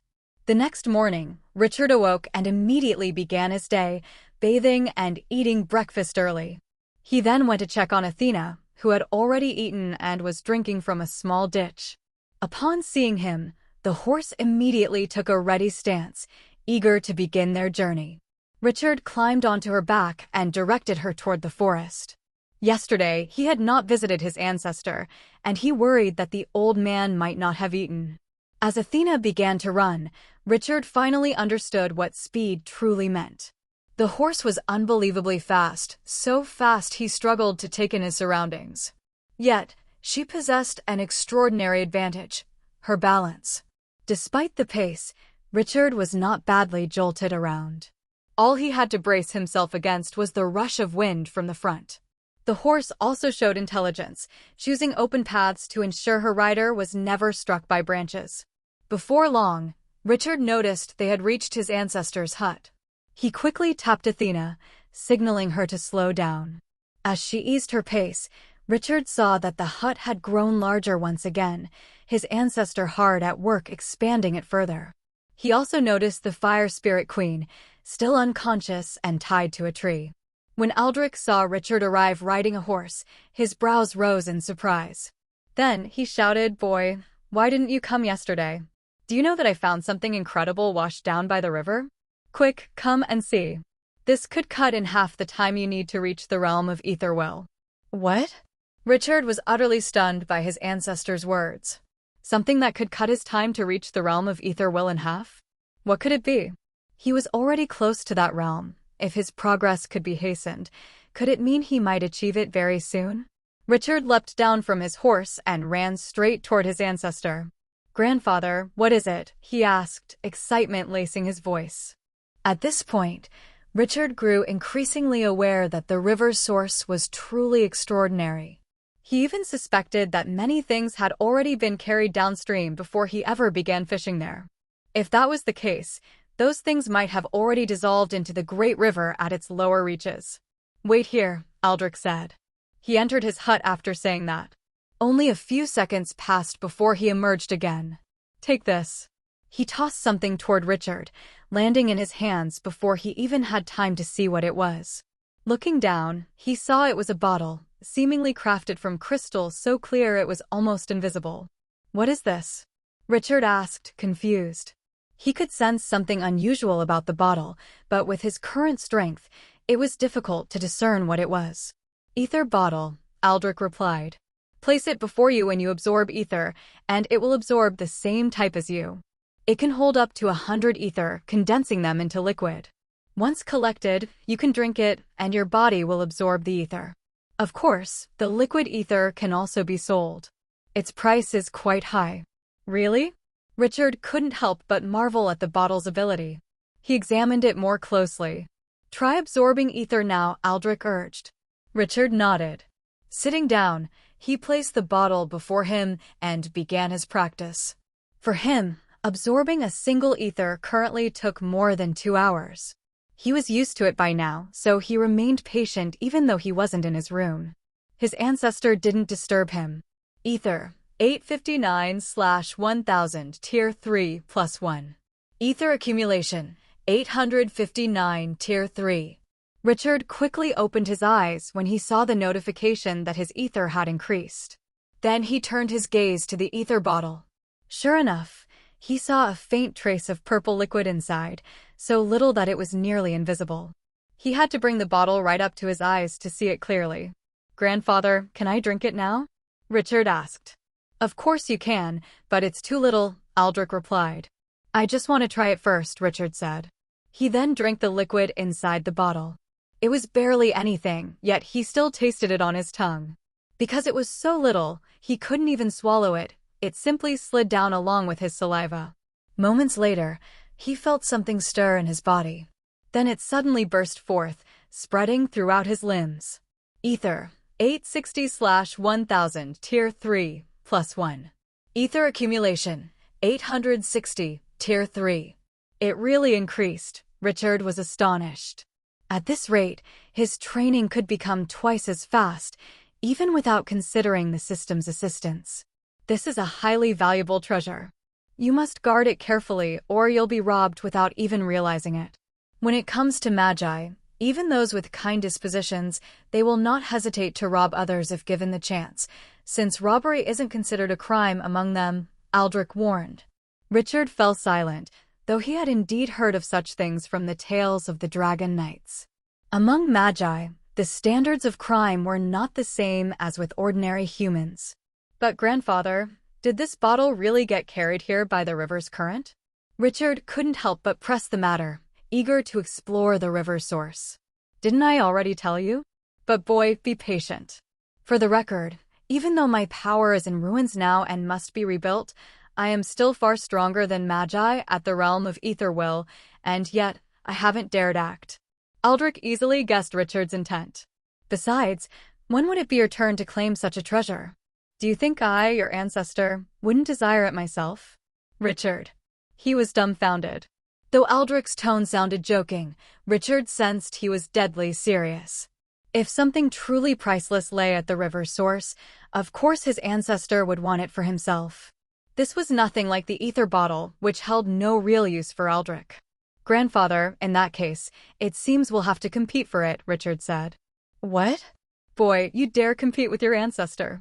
Aldrich, who had thought Richard would drop the matter, was left speechless. "I also want the best things," Richard replied calmly. "It seems your ambition is greater than I thought," boy Aldrich said. He wasn't actually angry. If anything, he grew more intrigued by this descendant of his. "It is an ambition. But one who desires the sky will never surrender to anyone bound to the earth," Richard said, quoting a line he had once read in the tales of the Dragon Knights. Aldrich was slightly taken aback hearing that. Then he burst into laughter. "I hope you're not all talk, boy. But I still want it for myself, so don't think I'll hand it over to you willingly," he said. He. Richard laughed as well. Of course, he wouldn't be foolish enough to rush to the river's source now. After all, even his far stronger ancestor hadn't dared to act yet, so surely it must be dangerous. He picked up his bamboo fishing rod, left on the ground nearby, and walked to the riverbank. This time, however, he wasn't planning to fish, he wanted to absorb ether again. He chose to do so by the river, hoping something else might still be carried downstream. Even while absorbing ether, he occasionally opened his eyes to scan the current. His ancestor, naturally, didn't disturb him, continuing instead to work on the expansion of his hut. By evening, after a full day of absorption, Richard managed to gain 2 more ether, in addition to 2 within the ether bottle, which he drank immediately rather than store. He preferred having ether within his body rather than in the bottle. Ether, 864/1000 Tier 3, plus 4. Ether accumulation, 864, Tier 3. Richard returned to the village on his horse, galloping at incredible speed. He arrived before nightfall and spotted Mr. Joe standing in front of the orphanage, speaking with Sister Lisa. In all his 7 years of life, Richard had never once seen the drunken old man visit the orphanage, so the sight came as quite a surprise. When Mr. Joe noticed him approaching, he immediately ran toward him. "Richard, Richard," he shouted, making it clear that he had come specifically for him. Richard dismounted and asked, "What is it?" Since Richard had begun reading his books 2 years ago, he had interacted with Mr. Joe more often, sometimes even helping him with small tasks. But never before had the old man sought him out like this. "Come with me."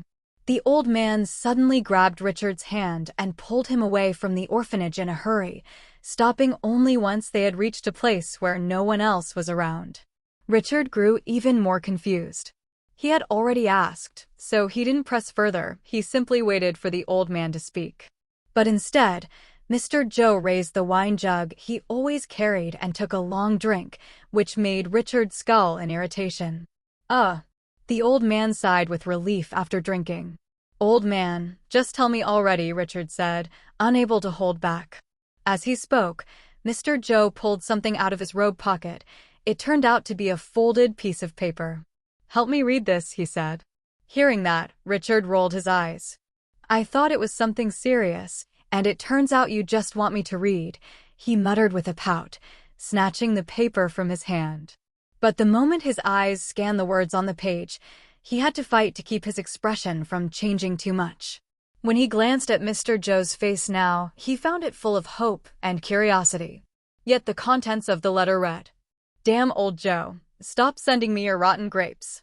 I may like grapes, but I will never eat any from your filthy vineyard, damn you.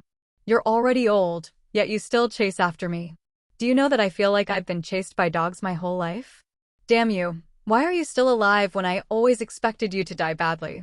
"What does it say?" Mr. Joe asked, seeing that Richard had finished reading.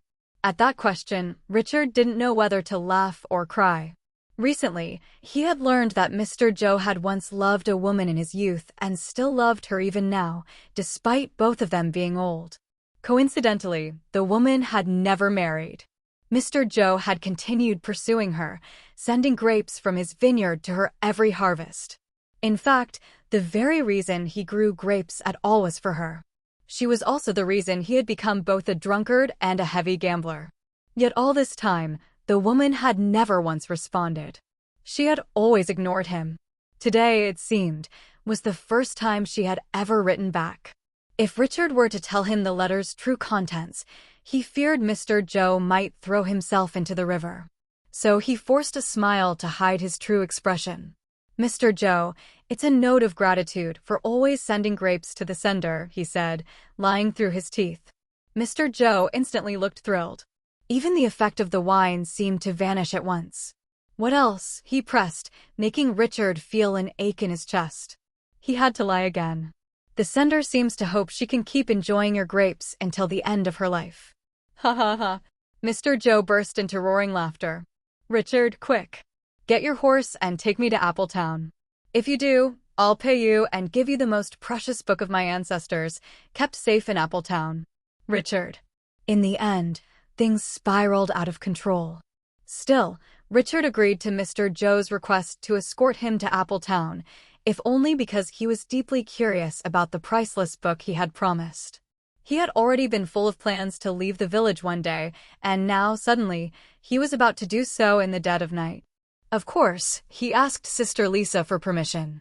Though she disagreed at first, Richard insisted, and she eventually gave in. She dared to let him go because she trusted in his horse's ability and believed in him, especially since he already possessed magical strength.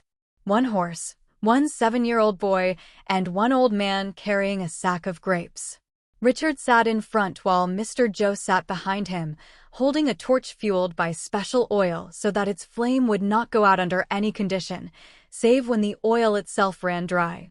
Mr. Joe explained that all they needed to do was follow the road outside the village and take a right turn at every fork. Athena, clever as ever, hardly needed any instruction. She knew exactly where to go.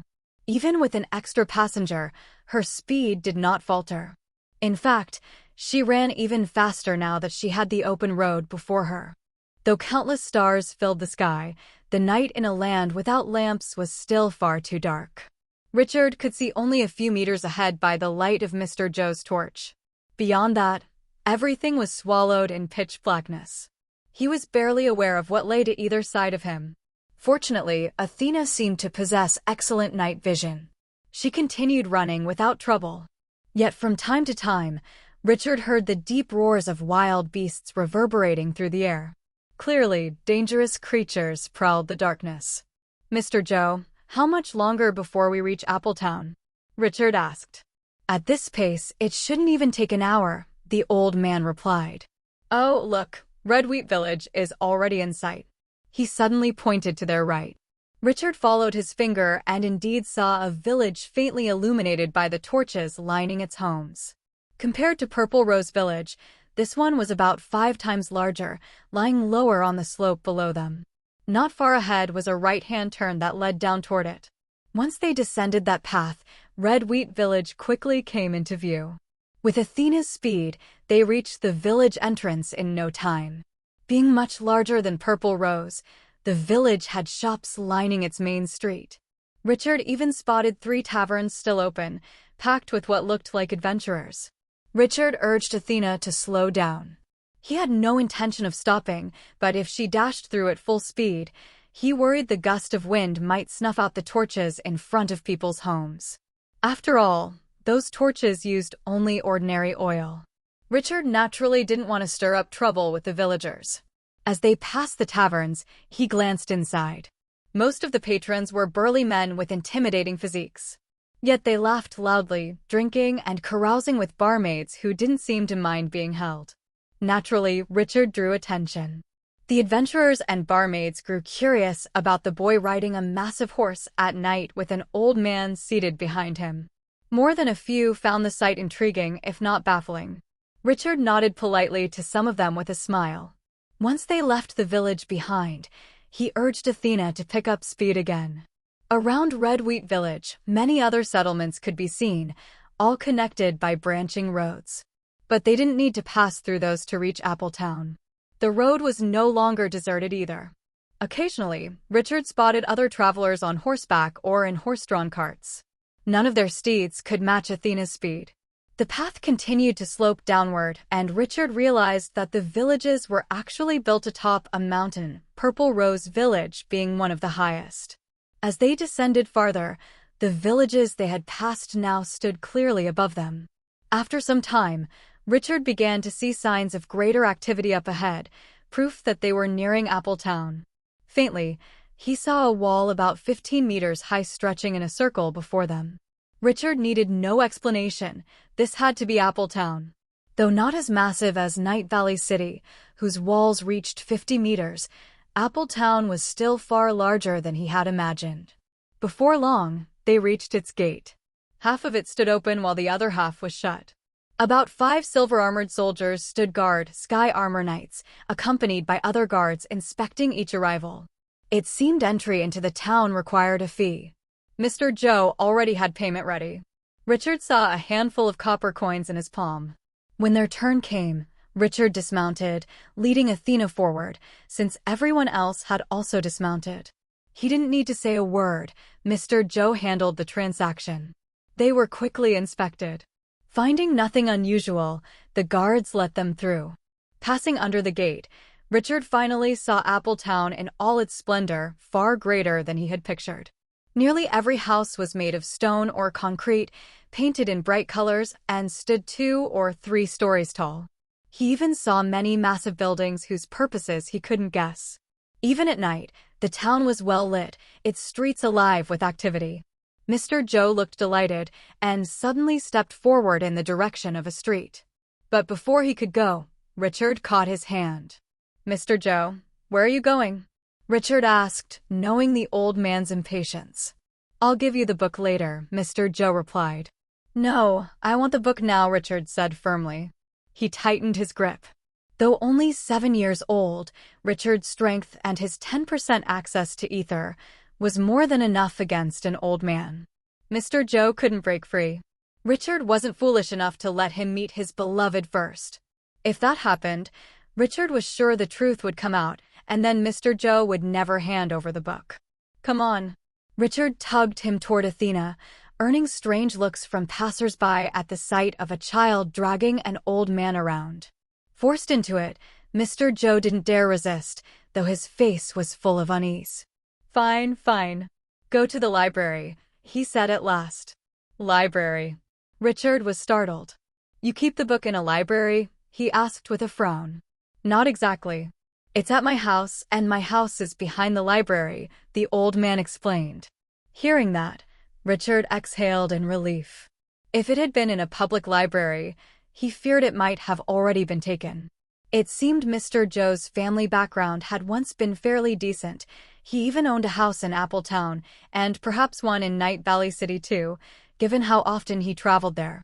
"Where's the library?" Richard asked again. "Straight ahead," Mr. Joe answered. Athena moved at a walk, following the direction Mr. Joe pointed. Along the way, Richard couldn't help but take in his surroundings with curiosity. Appletown gave him sights far beyond what he had expected. He even spotted many beautiful women in fine dresses. When his eyes lingered on them briefly, some of them winked back at him with charming smiles. Richard grew restless, thinking, there must be no age laws in this world. Not long after, Mr. Joe patted his back and said, "That's the library. Take the path beside it." The old man pointed toward a circular building that rose 5 stories high. Richard saw its door was open, though only a few people went in or out. He was tempted to enter the library to expand his knowledge, but right now Mr. Joe's book mattered more. Turning down the path beside the library, Richard found many old but fairly large houses. "There, that's my house." Mr. Joe pointed at one whose yard was overgrown with weeds, completely unkempt. Richard stopped in front of it, dismounted Athena, and the horse immediately began munching on the wild grass. Though poorly maintained, Richard had to admit the house was quite nice, far better than any in Purple Rose Village. "Mr. Joe, why don't you live here?" Richard asked. "It's easier in the village, farming. I can earn plenty without having to do hard labor in the city," the old man replied, holding his torch as he pushed through the weeds. In his hand was a large key, fitting for the oversized padlock on the door.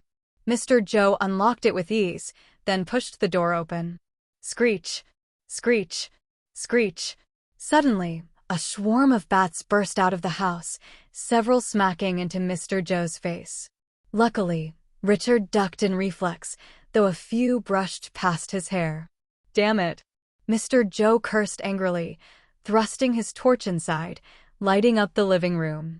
Richard saw a sofa, a table, and cabinets filled with various tools. Mr. Joe tossed the sack of wine onto the sofa, motioning for Richard to come in. Then he entered one of the rooms, leaving Richard alone in the darkened living room. Richard didn't mind waiting. He stood beside the sofa, trying to sense the ether around him, wondering if it felt the same here as in the village. What? He was startled to find the city's ether was denser, enough that he estimated training speed here would be about 15% faster. This surprised him, since he had thought the natural countryside would have richer ether than a city. Richard, come here. Mr. Joe's voice suddenly called from the room. Richard quickly ran in, spotting an old bed that still looked comfortable. Mr. Joe sat on it, holding a thin, ancient-looking book. Its cover was pitch black, so dark it resembled a night without light. But upon closer look, Richard noticed a symbol etched into the cover, also pure black, barely visible, its form difficult to decipher. Richard instantly felt sure this was no ordinary book. He took it from Mr. Joe's hands without a word. "Stay here and hold the torch," Mr. Joe said. Then he dashed out of the room in a hurry. Richard stared after him, unsure whether to laugh or sigh. Honestly, he'd prefer the old man come back furious rather than leap into a river somewhere. Shaking his head, Richard focused on the black book in his hands. He opened it casually, finding its title, Black Heart Soul. The final word made his expression shift from curiosity to disbelief. He had expected a codex or arcane art, but it was neither, perhaps something even more valuable. Dragon Knights possessed the Black Heart Soul, a secret they relied on both in training and in hidden power. Since the book bore that title, Richard immediately guessed it might contain the method to acquire such a soul. Mr. Joe had something that belonged to the Dragon Knights. Could he really be one of their descendants? Richard wondered. Ding! Your mastery of 100 Shadow Monster has increased from 4% to 8%. Arcane Art. 100 Shadow Monster, 8%. Lighting of Darkness, 4%. Richard received a system notification even as he pondered Mr. Joe. This time, all of the progress had gone to 100 Shadow Monster. He barely paid attention, though his thoughts remained fixed on the book. Flipping to the next page, he found an illustration of a black heart that seemed to radiate a strange aura.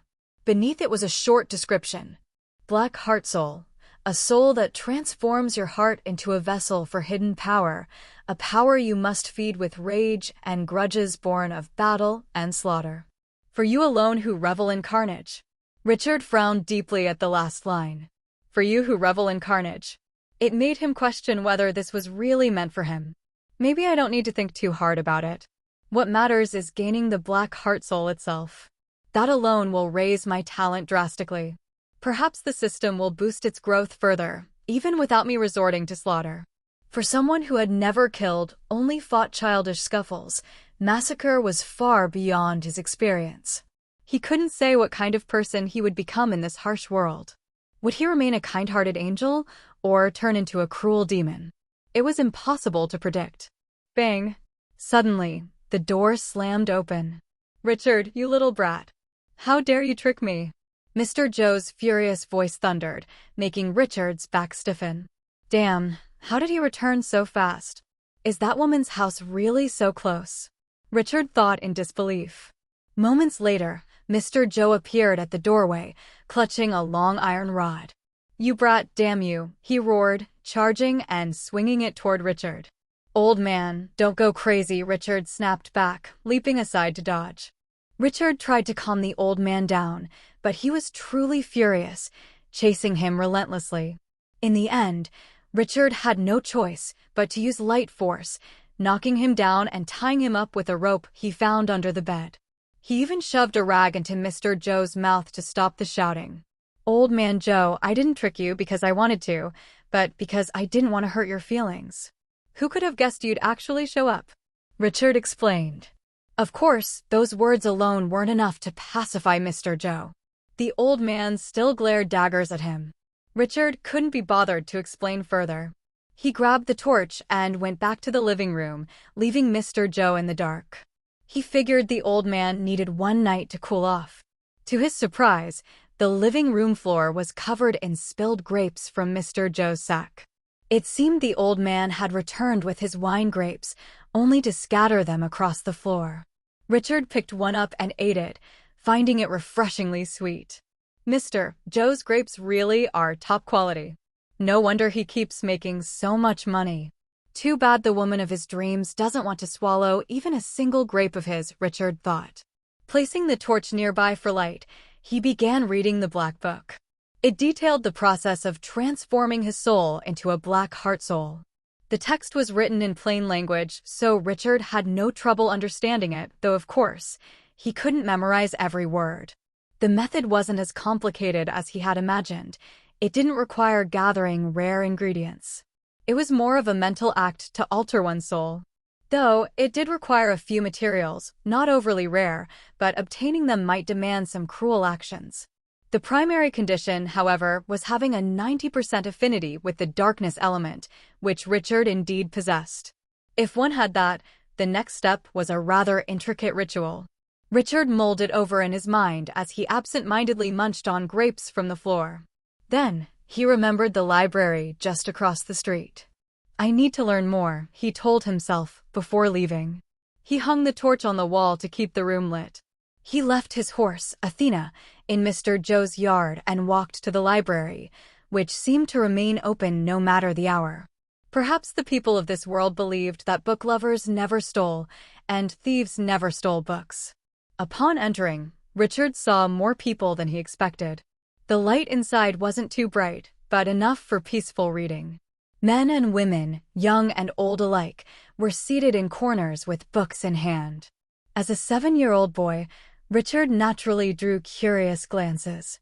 His eyes wandered upward, marveling at the second, third, fourth, and fifth floors, all clearly visible from below because each level was made of glass. Even on Earth, he had never seen such a thing, and the sheer number of books here far exceeded what he imagined. Some looked ancient beyond measure. Little brother, can you already read? Or can you, but not fluently?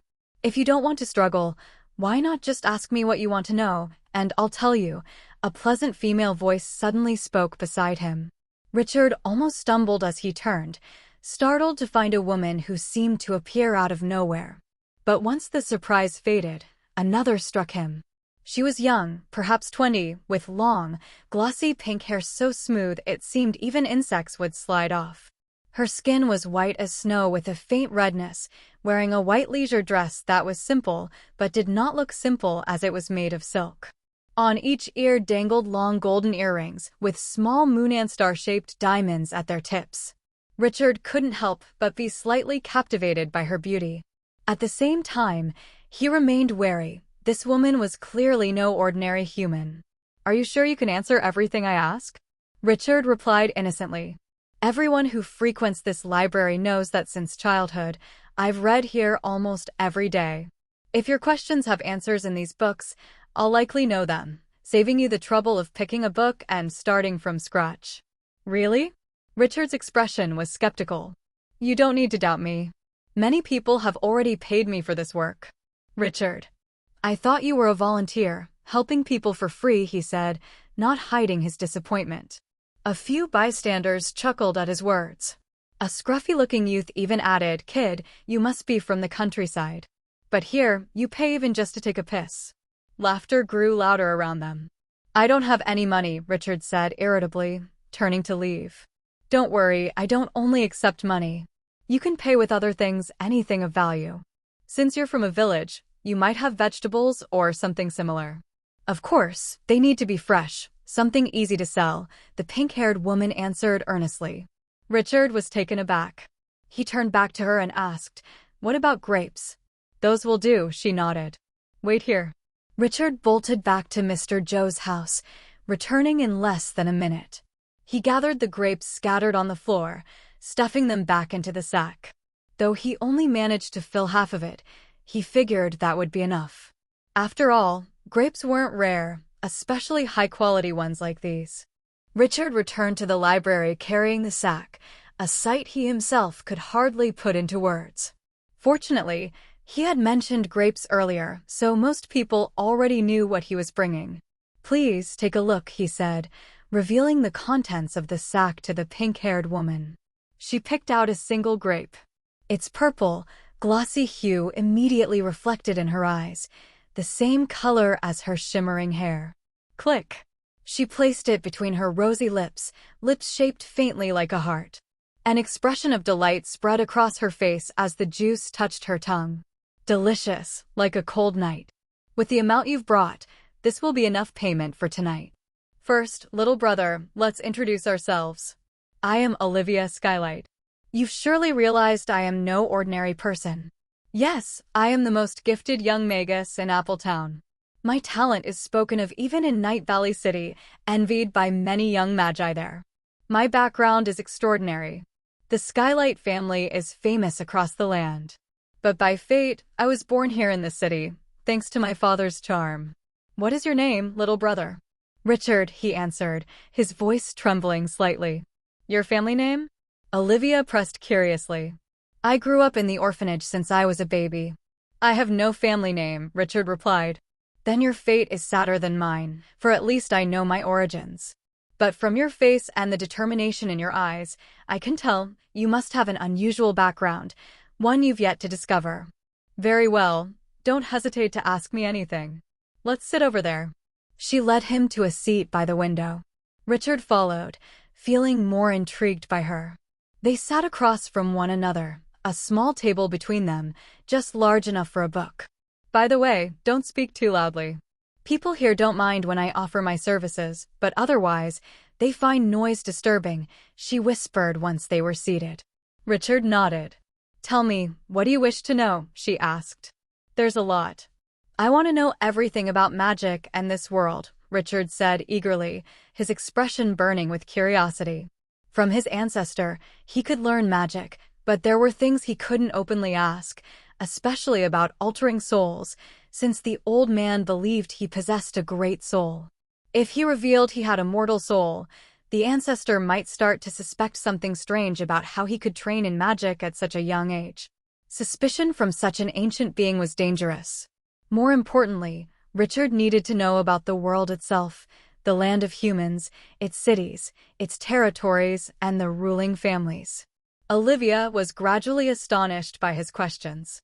He sounded less like a child from a village and more like someone from another world trying to gather basic knowledge. Richard didn't care what she thought. She had been paid, and whenever asked, Olivia answered with detail, sometimes so much that Richard had to ask her to summarize. He even asked about the Dragon Knight, a legendary figure celebrated across the world, champion of the world magic ether in his era, and one of the most memorable heroes of humankind. That night, Richard stayed awake entirely, absorbing knowledge from Olivia. From nightfall to dawn, the sky brightened slowly. Richard began to look exhausted, but Olivia remained lively. She even granted him extra time, until finally, he fell asleep on the table. His small body, with only a little ether to sustain it, simply couldn't stay awake any longer. He slept through the entire day in the library, losing all track of time. When he woke, the sky was already dark once more. Drool dribbled from his mouth, but what greeted him brought joy instead: notifications from the system. Your ether has increased from 864 to 865. Your ether has increased from 865 to 866. Your ether has increased from 866 to 867. Your ether has increased from 867 to 868. Your ether has increased from 868 to 869. Your ether has increased from 869 to 870. Ether, 870/1000, Tier 3, plus 6. Ether accumulation, 870, Tier 3. All his gains that day had gone into his ether, yet the increase was 6 whole points. Richard was stunned. Could this really be because of my increase in knowledge, he wondered. Remembering that he had fallen asleep in the library, he quickly reached into his pocket to check for his ether bottle. Thankfully, it was still there. He quietly pulled it out to inspect it, only to be stunned again. Inside was a small amount of violet liquid, nearly 3 times what he had ever managed to gather during training. How is this possible? He whispered, hurriedly tucking the bottle back into his pocket. He hadn't done any training since his last session by the river, and he had already consumed all the ether that had been inside before. Could this truly be connected to the system's increase in my ether?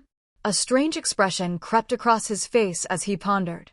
Richard stood up and stepped out of the library without paying much attention to the others.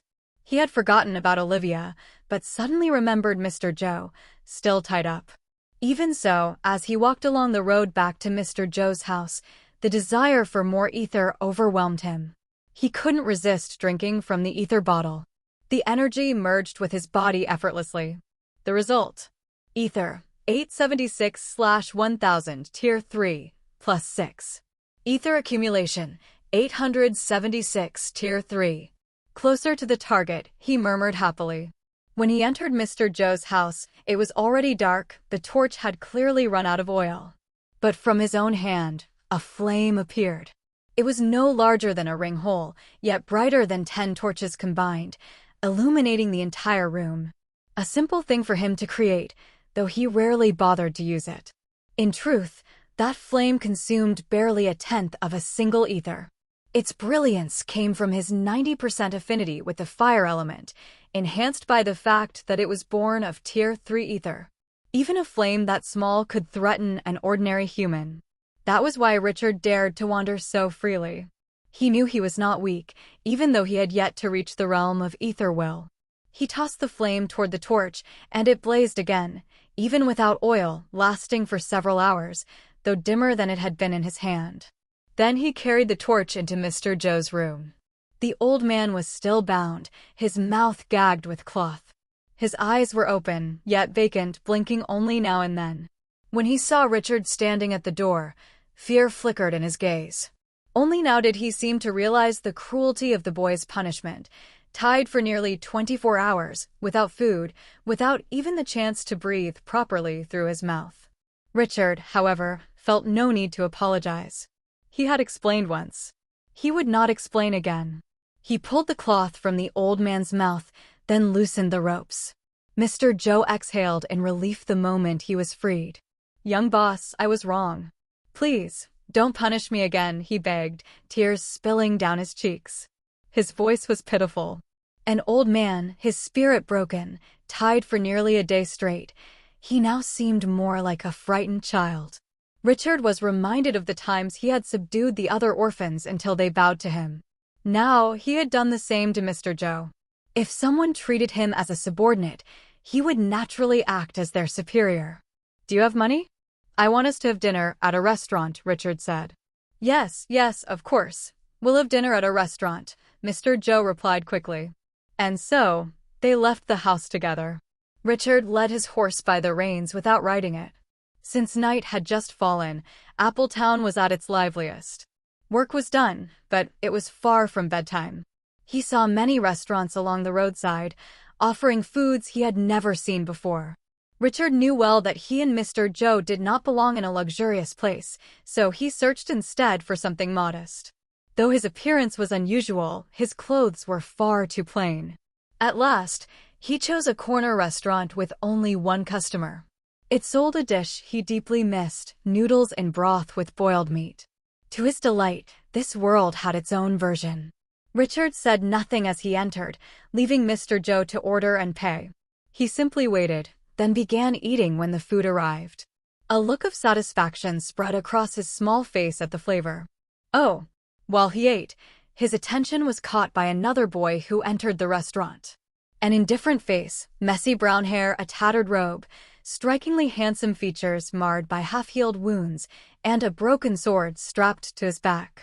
He looked utterly exhausted. He ordered 2 bowls of noodles and 2 cups of juice. When the food came, he devoured it even more hungrily than Richard. He seems just like me, Richard thought, sensing the hundreds of ether accumulated within the boy's body. At 15 years old, for Appletown standards, he was a remarkable genius. Richard's unrelenting stare eventually drew the boy's irritation. "What are you looking at, brat?" he asked coldly, his sharp eyes narrowing. He had every right to call him that. Richard wasn't even half his age. But Richard didn't look away. From the beginning, he hadn't cared if the boy grew angry. "I want to know something," Richard responded. "What?" the boy muttered, frowning, clearly not expecting such a reply from a 7-year-old. "You seem to have just returned from a battle. Was it against humans or beasts? Where do people of your level fight?" Richard asked casually, his curiosity unhidden. When he had spoken with Olivia, he had focused on the world at large, not Appletown itself, thinking of it as only a brief stop. But now, this boy seemed like a direct source of the knowledge he sought. The boy seemed caught off guard by his words. Then he gave a cold sneer. "What's it to you, brat? Do you want to fight too?" he mocked. No. I only want to see others like you suffer wounds from their weakness, Richard answered calmly. You little. The boy's face darkened, clearly feeling mocked. Young boss, I know where he fights, Mr. Joe suddenly whispered into Richard's ear. But it's not a place for mere spectators. Best not to provoke that boy, he may be a magus. So you do know. Richard stopped paying attention to the boy altogether. With his new source of information secured, he simply returned to his noodles. Richard suddenly ignored him after mocking him, and the boy's expression grew dark. Yet, he managed to restrain his emotions, realizing his opponent was just a little child, completely unworthy of his anger. If others knew he had quarreled with a kid, they would only laugh at him. He snorted at Richard before returning to his food. Old man, what kind of place is it? Richard asked Mr. Joe. To the north of Appletown, there's a section of forest about half the size of the town. It's called the Forest of Darkness, filled with many beasts. It's the training ground for children of this town who are just beginning to learn magic. Only those under 17 are permitted to enter, Mr. Joe explained. What I know is, children who enter are given an artifact to record their performance. The more beasts they slay, the more points they earn. Once they reach a certain number, they are rewarded. Oh, Richard was intrigued. A place that, even granted rewards, piqued his interest greatly. Who built it? The city lord? Richard asked. The city lord might be the strongest authority in Appletown, but Richard doubted they could construct such a massive training ground. The Moonshadow family from Night Valley City. They built it to support the surrounding towns and aid the Holy Star Kingdom in strengthening its magi. Because of this, they received many privileges from the kingdom, Mr. Joe answered. When he mentioned that family, Mr. Joe's eyes gleamed with admiration. Richard couldn't help but ask, what do you think of the Moonshadow family? They were incredibly powerful in the past, with figures who roamed the world. Though they've declined, they are still respected throughout the kingdom. Especially now, they have Lady Rebecca, acknowledged as the most beautiful woman in the realm. Her talent in magic is extraordinary. Even while still young, she has already become one of the strongest magi. Those surpassing her are mostly far older. It is believed she will one day become world-renowned, just like her ancestors. Mr. Joe's tone was filled with admiration, yet also a trace of fear, whenever he spoke of Lady Rebecca. Young master, you must never speak ill of Lady Rebecca. She is ruthless and has many hidden subordinates acting as her spies, Mr. Joe added in a hushed voice. So she has many spies. But she knows nothing about me, Richard thought. The reason was simple, she hadn't even bothered to check on her own son. Perhaps she had even forgotten she ever bore a child. Anyway, is the Forest of Darkness open at night?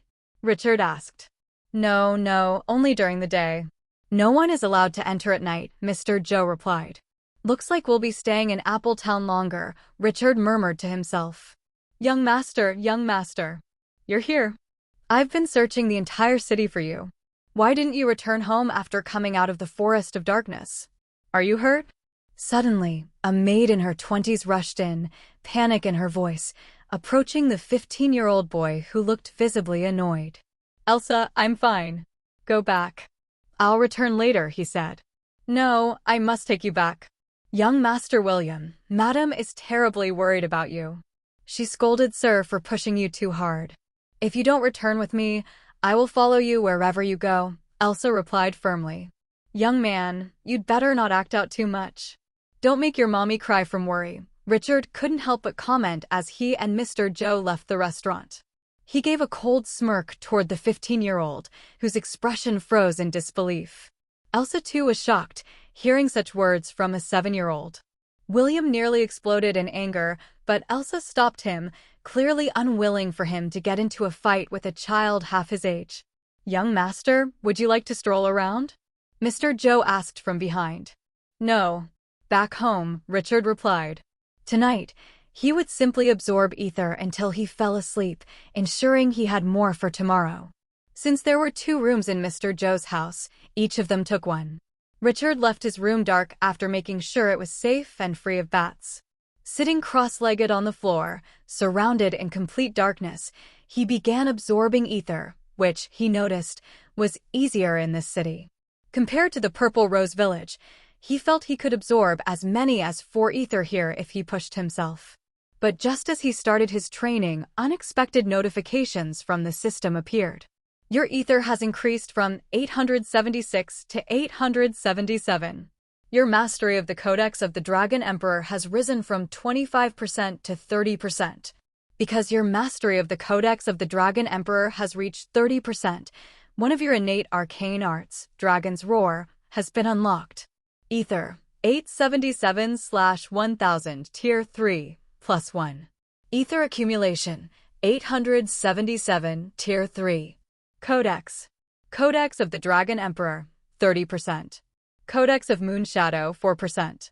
Innate arcane art from Codex of the Dragon Emperor. Dragon's Roar. Dragon's Wings locked. Dragon Transformation locked. The system's boost came earlier than expected, but more importantly, it had granted him 6 advancements, 5 of which belonged to the Codex of the Dragon Emperor.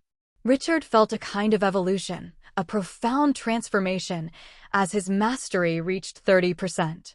He could even sense his ability to absorb ether had doubled. The system seems to know exactly when I need strength, and gives me what I require at the perfect time, Richard thought. He paused his training, lit a flame in his hand, and stared at the ether bottle that had slowly refilled with 1 ether. He drank it down without hesitation. Ether, 878/1000, Tier 3, +1. Ether accumulation, 878, Tier 3. But what about this innate arcane art? Richard knew all he had to do was roar while channeling ether into it. Yet, he wasn't sure what the roar would sound like until he tried. Not here. He worried it would be far more shocking than expected, and the last thing he wanted was for the house to be surrounded under the suspicion that a dangerous beast was hiding inside. After the shock passed, Richard resumed absorbing ether. And sure enough, it became far easier for him, not because of where he was, but because his absorption ability itself had drastically improved. As he drew in ether, faint violet light gathered around him, pulled in from the fragments of ether lingering nearby. 1 ether, he could now absorb it in less than 30 minutes. It was a new record, and his spirit soared to the highest peak, enough to make him forget about sleeping through the night. If he continued until morning, he believed he could accumulate as many as 20 ether. Including the ones collected by the ether bottle, the total would reach 40. Just imagining the possibility made it impossible for him to stop training. If he simply endured with patience, he could truly reach the realm of ether will. Forget everything else, he thought. By morning, after he drank the ether stored in the bottle, his ether had risen dramatically. Ether, 928/1000, Tier 3, +40. Ether accumulation, 928, Tier 3. 72 more. Just that much. I can finish within 24 hours, he thought, brimming with determination that suppressed his exhaustion. Continue. He didn't think of eating or anything else, only pushing his training further. So focused was he didn't even hear Mr. Joe calling. The old man eventually opened the door to his room, only to be stunned. He saw Richard sitting in deep meditation, a faint violet glow surrounding him. For the first time, he realized Richard was no ordinary boy. Quickly, he shut the door again, afraid the child would scold him for interrupting. By noon, training felt no different to Richard. The heat of the day was neutralized by the cooling necklace, keeping him comfortable. Surprisingly, absorbing ether during the day was easier than at night. Perhaps because fewer people practiced during daylight, the ambient ether was less divided. The time needed per ether dropped by about 5 minutes. By evening, he had absorbed 33. 33 times 2, 66. Ether, 994/1000, Tier 3, +66. Ether accumulation, 994, Tier 3. Richard lay down after drinking from the ether bottle. 24 hours without food or sleep, though ether sustained his body, it didn't erase his human needs. But he only needed 6 more. His determination had carried him past limit after limit, yet eventually, fatigue claimed him. Despite his will, he fell asleep, stomach empty.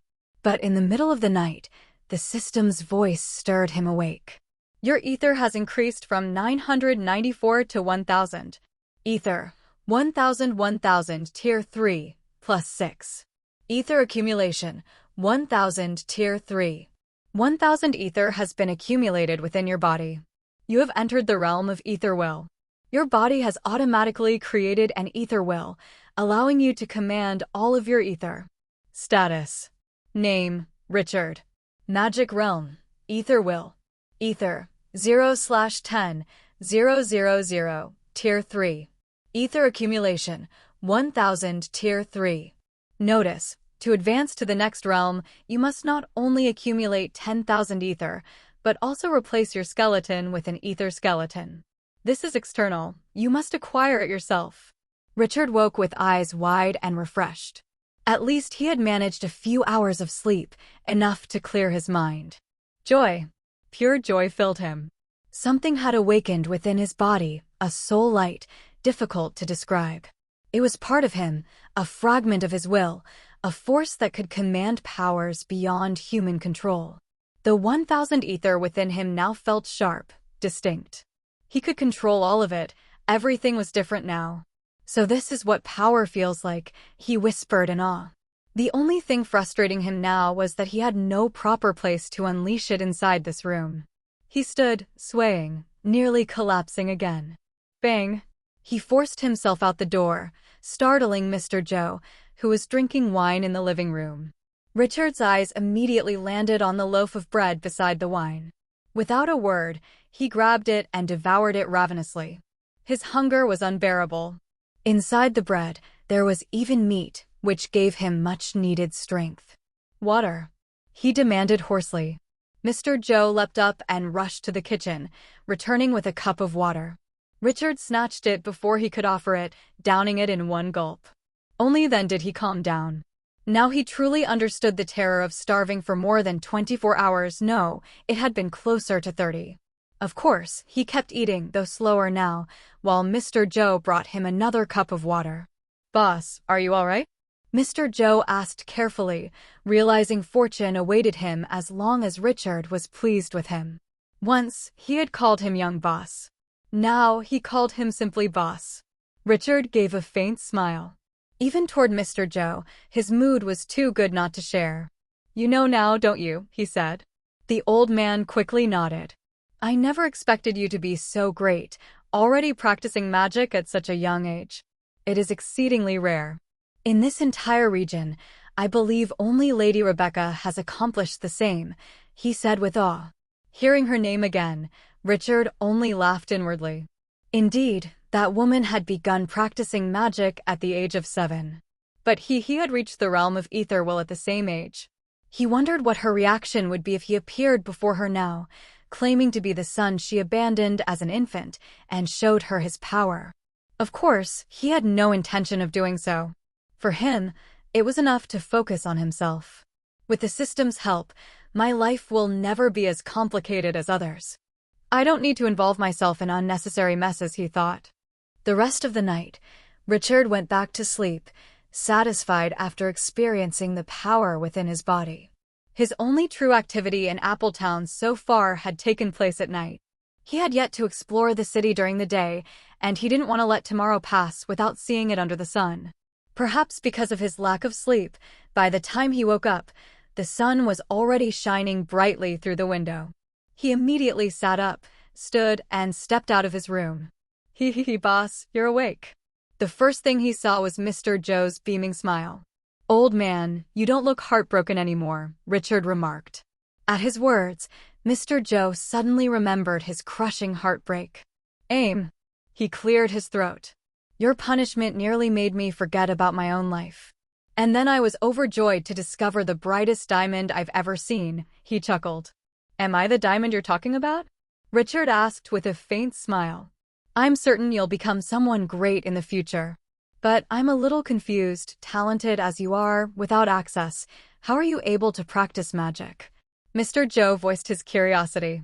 At that, Richard shot him a sharp look, clearly telling him this was something he could not ask. Mr. Joe quickly shut his mouth. Of course, Richard wouldn't tell him it was because of the books. Better to keep that secret, or else the old man's head would swell with pride. "I want to bathe," Richard said before heading to the bathroom. It had been days since he last bathed, and he could feel the dirt clinging to him. After his bath and a small breakfast, Richard finally left Mr. Joe's house alone. Since gaining power, he felt far more comfortable wandering by himself. On the main street of the city, he finally witnessed the bustle he had never seen before. There were so many people, from the wealthy to the common folk, even groups of arrogant youths between 15 and 20 years old. Even compared to cities on Earth, Appletown seemed far livelier. Here, everything had to be done in person. Unlike Earth, there was no distant communication. Richard walked on, his eyes constantly darting left and right. He saw builders raising new homes on empty plots, laborers hauling goods on their backs, and roads filled with merchants. As a 7-year-old boy, he felt free and unrestrained. No one treated him as part of society. Wherever he went, people simply assumed he was a child wandering while his parents lingered nearby. Eventually, his wandering led him to a school built on wide grounds, surrounded by walls, with a 3-story building at its center. He saw children of various ages entering, some as young as himself, still escorted by their parents, while the eldest looked around 15 or 16. Richard sensed that the older ones, like William, had already begun gathering ether. He guessed this must be the school Mrs. Wilson had mentioned. He had to admit, it looked interesting. With the right teachers, one could continue to receive guidance. But in truth, it wasn't what he needed. So he moved on, heading north of the city, unaware that in one of the alleys he passed, a pink-haired woman named Olivia was watching him. Her rose-colored eyes glimmered faintly. He actually possesses an ether will. Truly unbelievable, she thought. Others couldn't sense Richard's strength, but there were always a few unique individuals with extraordinary detection abilities. She continued watching him, startled when she realized his destination was the Forest of Darkness. Richard, reaching the northern edge of the city, finally found it, the Forest of Darkness, enclosed by towering walls that spanned a wide area.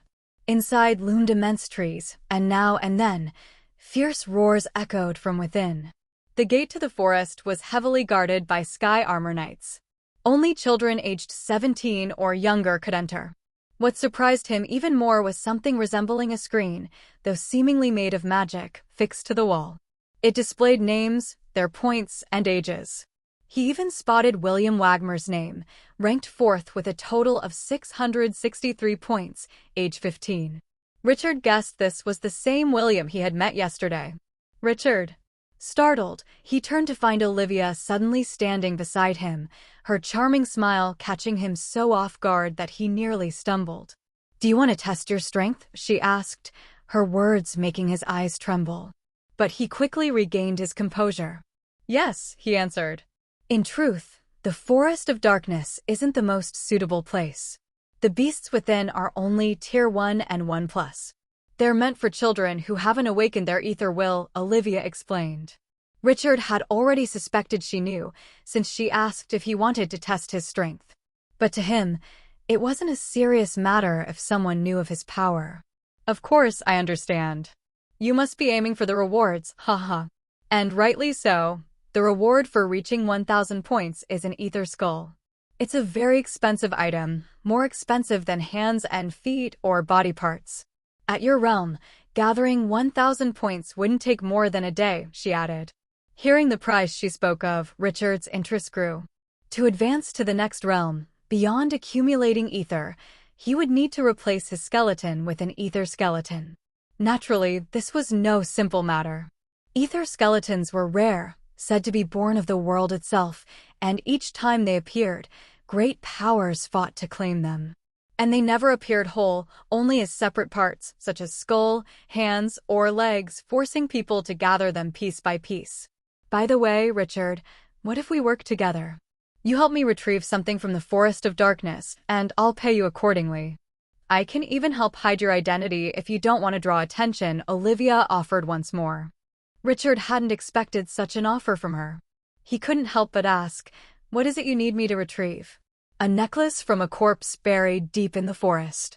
If you go far enough, you'll find a grave beneath a sakura tree, Olivia replied.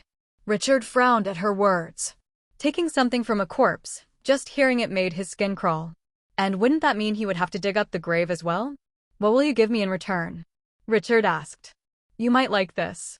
Suddenly, a small vial appeared in her hand, filled with thick crimson liquid that looked disturbingly like blood. Richard didn't recognize it. You have a red horse. If you feed this liquid to your mount, it will awaken its primordial bloodline, allowing it to draw out that potential and evolve into a primordial beast, something far beyond ordinary wild creatures, Olivia explained. At her words, Richard couldn't help but feel intrigued. His eyes lit up with strong desire for the vial, but moments later, it vanished once again. The woman clearly possessed some kind of storage artifact. Fine. But help me with a disguise, Richard said. He had no idea how she intended to help him hide. Of course, she replied, taking his hand and pulling him into a narrow alley first. There, she produced a large black cloak, far too big for a 7-year-old boy. But as Olivia draped it over him, it adjusted itself, shrinking to fit perfectly around his small frame.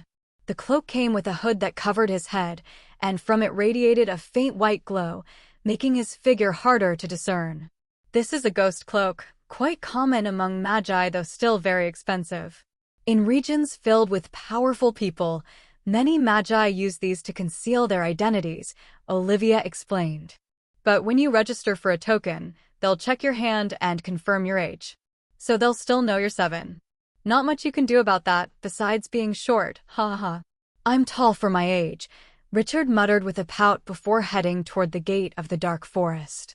His cloak drew immediate attention as it concealed his entire figure. One of the sky armor knights stepped forward to meet him. Who are you? The knight asked coldly. Richard.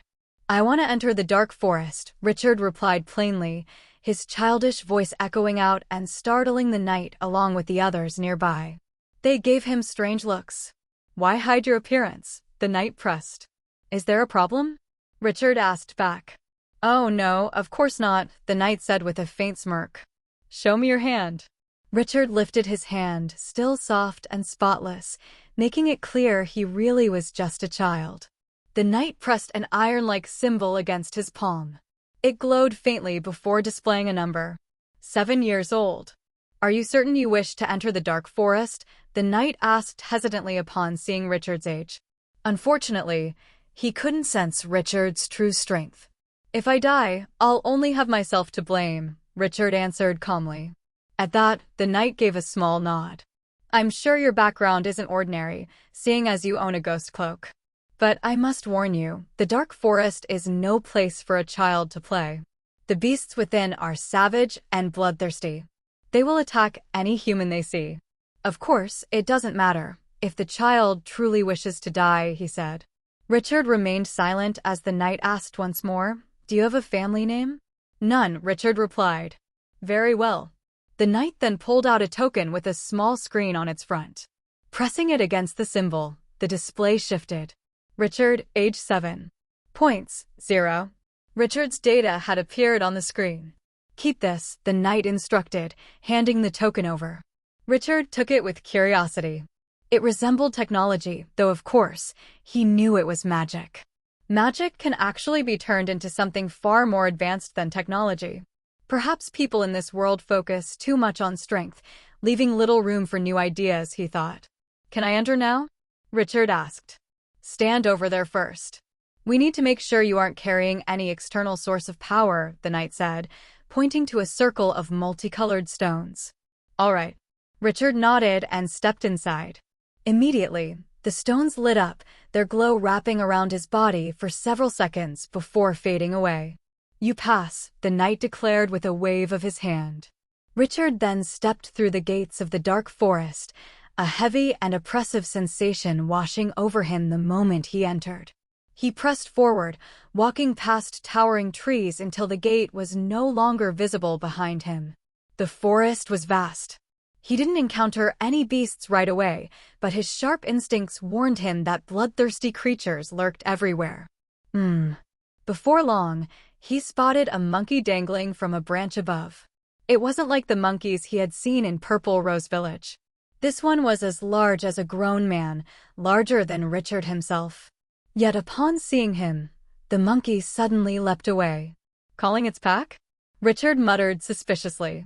Unafraid, he pressed onward. Sure enough, the monkey soon returned with its pack. Around 15 of them in total, one clearly larger than the rest. That must be a Tier 1+ beast, Richard thought. Whack! Whack! Whack! The monkeys screeched loudly, their cries harsh and grating in his ears. It gave him an idea to respond in kind. The moment he entertained the thought, his eyes lit with a savage glow. Roar! He bellowed, unleashing his ether alongside the roar. He was instantly shocked by its sheer power. Louder and fiercer than the most violent thunder he had ever heard, it boomed like a devastating explosion. Even the wind responded, surging outward from him as though pushed by some invisible force. The monkey's fur bristled, rising upward under the pressure, their bodies trembling violently as if struck in the head by a hammer. Eyes wide and shaking uncontrollably, they fell together from the trees, including the largest one. Each body released a glowing orb of light, which quickly flew into Richard's token. Richard, age 7. Points, 170. His token's points had surged dramatically. Did they just die? Richard murmured, stunned. At first, he thought it was merely some arcane art, meant only to make him appear fearsome with a dragon's roar, loud and intimidating but harmless. But this was far beyond his expectations. In truth, Richard's roar had echoed all the way to the city. Though muffled by distance, it still startled those near the dark forest. Several even stumbled and fell, overwhelmed by shock. What was that? Someone muttered. Was it a beast's roar? How could it be that loud? Even the Sky Armor Knights exchanged bewildered looks. What was that just now? Was that truly a roar? There's no way the beasts inside the dark forest could produce a roar like that, right? Could one of them have evolved and awakened a primordial bloodline? Even if that were true, no roar should be that powerful. Besides, the beasts put into the forest were carefully selected to ensure none of them had primordial bloodlines. The knights' faces shifted with uncertainty, confusion filling their expressions. Investigate it? That wasn't their duty.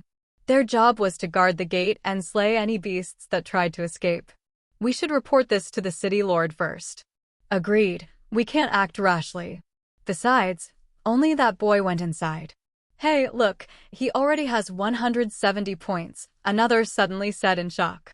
The wall's display only showed the top 10 rankings, but the knights had the ability to check anyone's points through the same symbol that had verified Richard's hand earlier.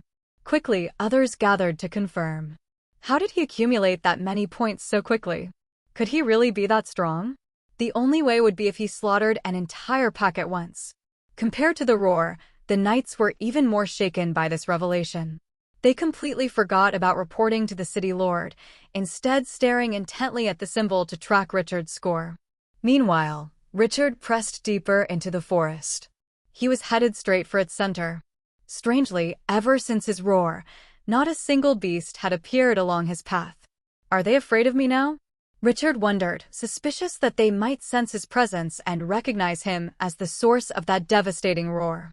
Of course, the forest wasn't all that vast, only about half the size of Appletown. It didn't take long before he reached the center, where clusters of sakura trees bloomed. Beneath one of them lay a grave, marked by a nameless tombstone, the soil still fresh as though it had been buried only days ago. I should be able to dig this up like so, Richard thought, channeling his ether into the earth and merging with it. Sure enough, he soon felt control over the soil itself. With 90% affinity for the earth element, how could he fail to manipulate it? At his will, the ground split apart, revealing a coffin within, still fresh, newly buried. Richard hesitated at the sight. He had no interest in gazing upon corpses. But for Olivia's promised reward, he steeled himself. Climbing down into the grave, he braced his courage. His fingers pried into the crack between coffin and lid, then forced it open. His nerves shifted into pure surprise at what he found. It wasn't a human corpse, but the preserved body of an orange cat. Clearly very old, yet its fur remained pristine. Around its neck hung a black necklace, with a pendant shaped like a tiny skull. Whose cat is this? Why was it buried like a person? Was it so highly honored? Richard wondered aloud. He placed his hand upon the cold body, startled to sense faint remnants of tremendous power lingering within, slowly dispersing into the world. This was no ordinary creature. Richard suspected the cat belonged to someone powerful, perhaps sharing a deep bond with it. Still, he had come this far. There was no turning back. He pulled the skull pendant necklace free from the cat's neck. A faint, mysterious aura pulsed from it. This must be valuable. But I don't know what it is, he thought. Climbing out, he cast one last curious glance at the cat before closing the grave again with a single thought, the soil folding neatly back into place. Where are the beasts? Richard muttered irritably, scanning the forest. Then an idea struck him. He stretched out his hand. Whoosh! Shadowy energy surged forth, shaping itself into 8 massive lions, each 3 times the size of an ordinary lion. Even Richard was shocked by the result. Of course, these were born from the 100 Shadow Monster arcane art. He had mastered it to 8%, allowing him to form 8 shadow beasts. Though forged of darkness, they appeared vividly alive, with fierce expressions and eyes filled with loyalty, just like his steed Athena. Their bodies were half shadow, half substance, able to strike with real force yet still move fluidly like shadows. If only he had more ether, they would have been even larger. Go. Hunt the beasts. Kill them all, Richard commanded. The lions even nodded in response before bounding away in different directions. Each leap carried them 20 meters through the air, astonishing Richard. He himself couldn't jump nearly that far. Not long after they vanished, 2 glowing orbs returned, sinking into Richard's token and increasing his points. Then came 3 more. Richard smiled in satisfaction, realizing he no longer had to lift a finger. The Shadow Lions would continue fighting until their energy ran dry and their bodies dissolved. Back at the gate, the knights still monitored Richard's progress. His points weren't increasing steadily, leaving them puzzled. Unless he stumbled upon a dying pack and finished them off, one knight suggested, a notion the others quickly agreed with. He's just a 7-year-old child. How strong could he possibly be, no matter how much of a genius? Ha. Let's just file the report to the city lord. That roar must be investigated. Wait. His points just rose again. Point 190. Point 250. Point 380. Point 500. Point 670. At that moment, Richard's name appeared on the wall's display, his score leaping into the top 10. In fact, he had reached rank 4, pushing William down a spot. His data now shone clearly for all to see. Richard, age 7. Rank 4. Points, 700. His speed in accumulating points could only be described as absurd. But what truly left everyone in disbelief was his age. 7 years old. How could a 7-year-old possibly do this? If he were 16 or 17, already in the ethereal realm, then perhaps it could be explained. But 7 years old? No one had ever heard of a child that young stepping into the ethereal realm.